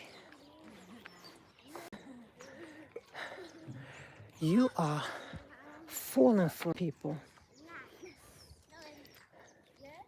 Hello. You're falling. It's a big hill. You are falling for the trick, and you don't seem to learn, guys. We don't care who you marry. You love that woman, I don't care where she's from. But you don't seem to be thinking because somebody's quiet that they're good people. Be careful for the quiet ones. Look at that guy, Pence, remember? Pence and Trump. I didn't trust Pence at all. Nope. And look what he did. Backstab Trump. Yeah. I didn't trust him from the get-go.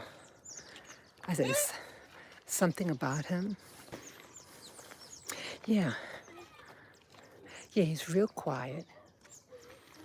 I didn't trust him. I felt that he wanted to take over. And with Harris and Walls, I don't trust Walls. I don't trust Kamala either. Yeah, all this freakiness, freaky behaviors.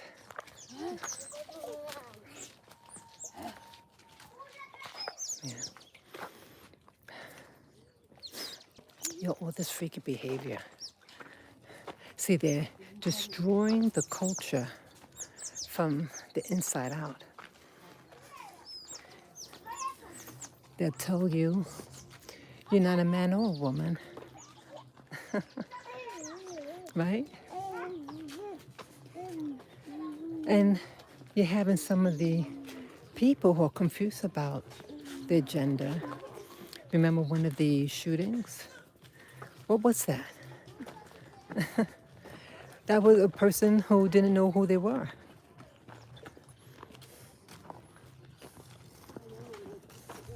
Yeah. See, they want to turn every aspect of American culture upside down. Boy is a girl, girl's a boy. Legal versus illegal. Yeah, it's about changing you to make it that you don't even know who you are. My dog has taken a pickle. Okay, good boy. Good boy. Good boy, Lavi.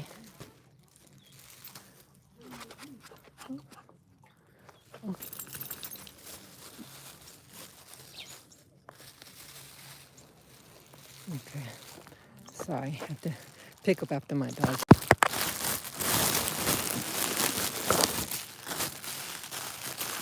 Okay.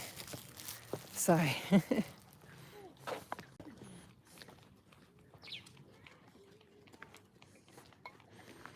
Yeah. They're tearing it up from the inside out. When a nation doesn't know the basics of identity, it's teaching you that in the native born is worth less than illegals. It's a psychological game. A boy doesn't know whether it's a boy or a girl. People, we were losing. I paid you on Facebook. Oh, okay. Yeah, I don't go on Facebook. Thank you, though. Thank you. Yeah, I don't go on Facebook. But thank you. Yeah, people, we're losing the race. You have to wake up. You have to stop the insanity. They're using psychological warfare against you. Something is like a building on fire. They're going to say, oh, it's no fire. They're lying to you. The king has no clothes. Remember in the tale was a little boy that pointed out to the community, hey, that king has no clothes on.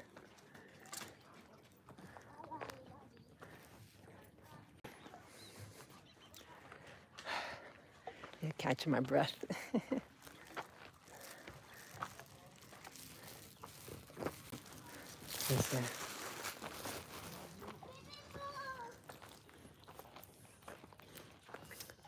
Yeah, it is a beautiful day though.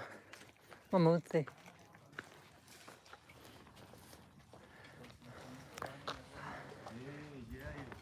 Oh, they're cutting down the tree.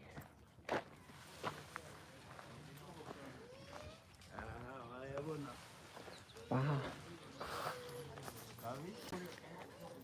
Yeah, I'm just very sad about everything, Paul. What state are you guys from? Those who are listening, are you from America? Where do you live? What is happening in your community? Do you have your place that's being inundated with illegals? How are they treating you? How are they treating you? Yeah, I felt I was just being pushed out of my country. You go to some of the supermarkets, you ask one of the immigrants a question where something is, they don't want to service you. You're a minority, an American minority. You're an American of color. They don't respect. You go to the bagel shop, and they want to just language. It's owned by Americans, so how is that? They don't want to speak English. See, I'm all for, Spanish restaurant, I don't care if you speak Spanish. If you own the shop, so be it. But if it's an American shop, yeah, it's just to push you out. The goal is to crumble the traditional Black American family and the conservative white American family. They want to get rid of both of us. And they're relying on blacks and whites, Americans, to kill each other. Do not fall for it. It is psychological warfare. They want to kill us both. And they want to have a new system of government. Was it the 15-minute cities? The 15-minute cities are going to deploy. And as I mentioned earlier, they're having the test ground.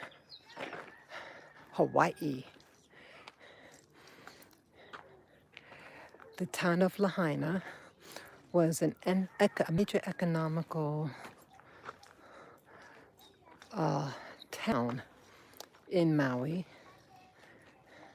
And they destroyed that in less than 24 hours. Marajo. Hey. They're doing you over.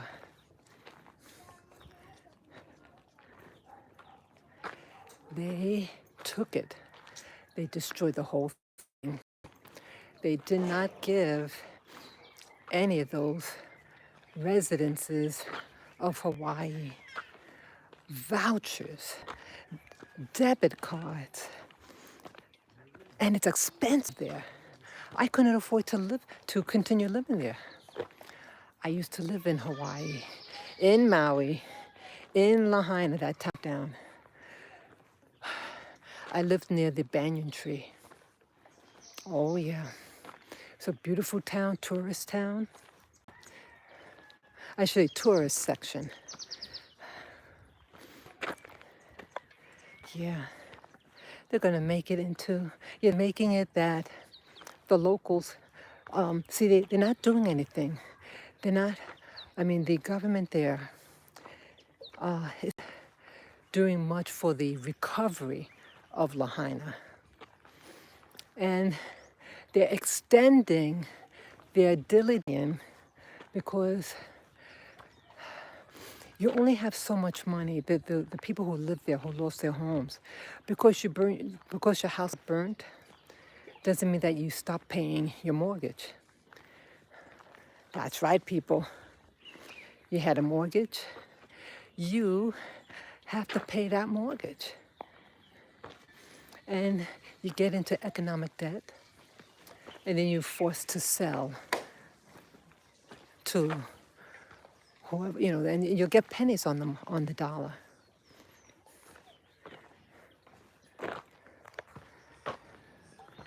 You'll get pennies on the dollar, people.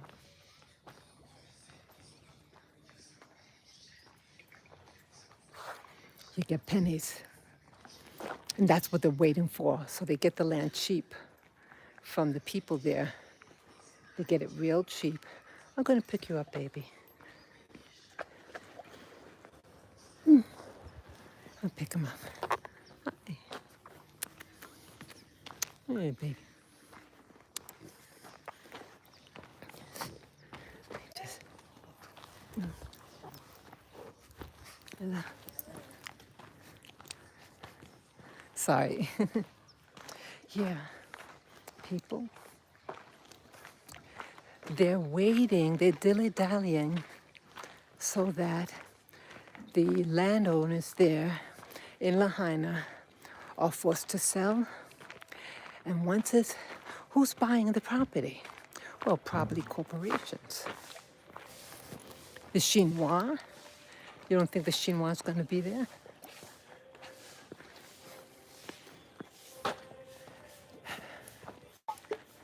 The Chinois is going to be there. They're going to try to build it, was that the 15-minute city? Yeah, it's like a prison camp. You don't need to travel. Everything will be there for you. Was that you'll have nothing, but you'll be free? Wow.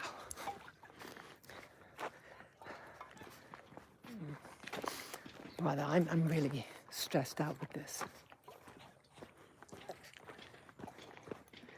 Yeah, we're almost there. Yeah. And California, they did that also. I already mentioned that. California. Remember all those fires that they had? And it was the same type of fire that, okay, I'll put you down.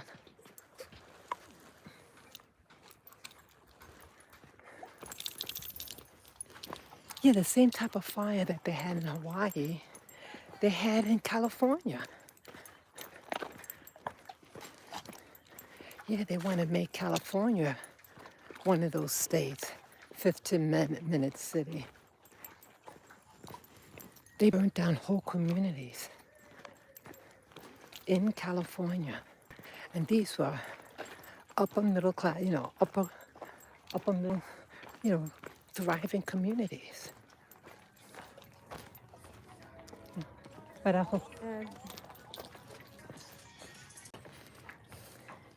and in an instant, those towns got wiped out.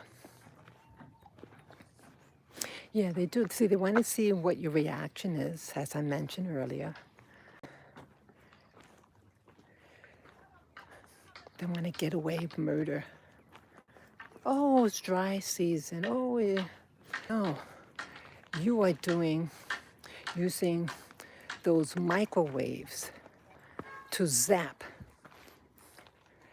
There's no reason for, if it's a fire, a brush fire, that trees burn from the inside out. And then anything blue didn't catch on fire. It didn't make any sense. And they're playing us for a fool. They're spitting in your face and then telling you that it's raining. Stop believing the lies and start exposing those people. And companies, those restaurants in New York City who are hiring these illegals, they've been doing it for years. And I've been feeling it for years. Don't patronize these businesses, these restaurants who hires illegals. Even those Michelin, those restaurants with all those status things.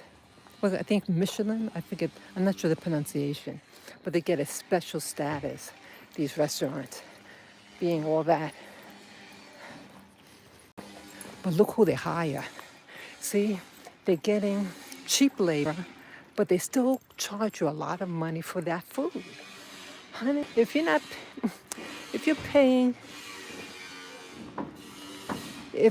paying these people the wage and you're charging all this money, you're being robbed twice. Don't buy from these restaurants who hire these people. Don't do it. Or those construction sites.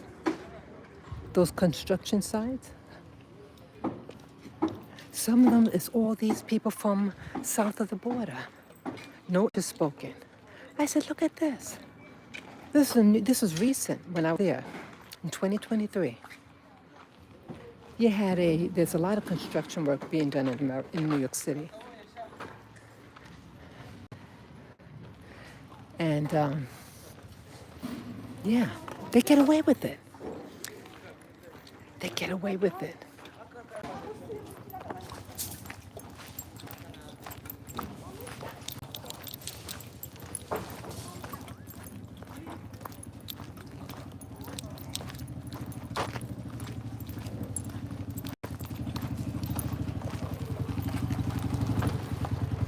Okay. Yeah, they get away with it, people. Yeah, thank you for the thumbs up. But I hope. Yeah, they get away with all the stuff. Yeah, these smart asses. They're selling the country down the drain. They hire these people. They like the women because they wear these things to show their breast, right? And they trick you. You hire them because cheap labor, cheap sex, and then you have to pay for their anchor babies. Yes, you do pay. When you can't get a doctor's appointment because these people, illegals, get priority getting appointments. I said, this is ridiculous. And they don't appreciate you not respecting the culture. Hated people. Yep. I'm really angry with the US citizens who are selling its own country down the drain, who don't hire Americans. And I was in the food industry. You can't say I didn't want to work. Oh, I was in the industry. And they set you up against you. You're an American there, a black American in these jobs. It's not made for you. It's not made for black Americans to have these jobs. I worked it. Got set up against and lost my job. And it happened in Hawaii. Yep. And they laugh in your face. They laugh in your face when you get fired. They set you up, or they downsizing. So, hey, yeah, that's what they do. You know, Hawaii has more illegals from south of the border than American blacks. Did you know that?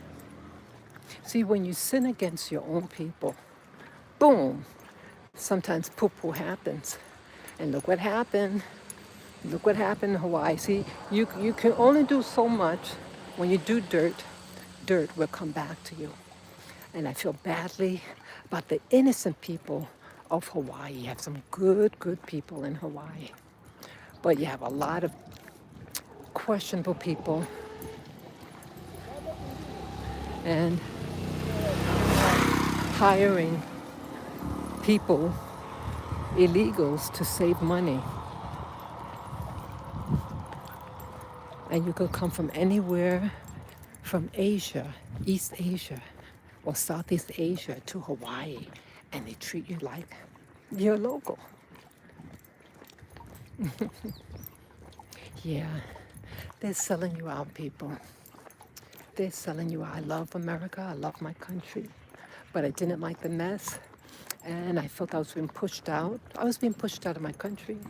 And I was attacked. And other things happened to me. And I said, you know, I better leave now. Yeah, I'm sad. I am sad. But I'm here now. And I want to make the best of my situation here.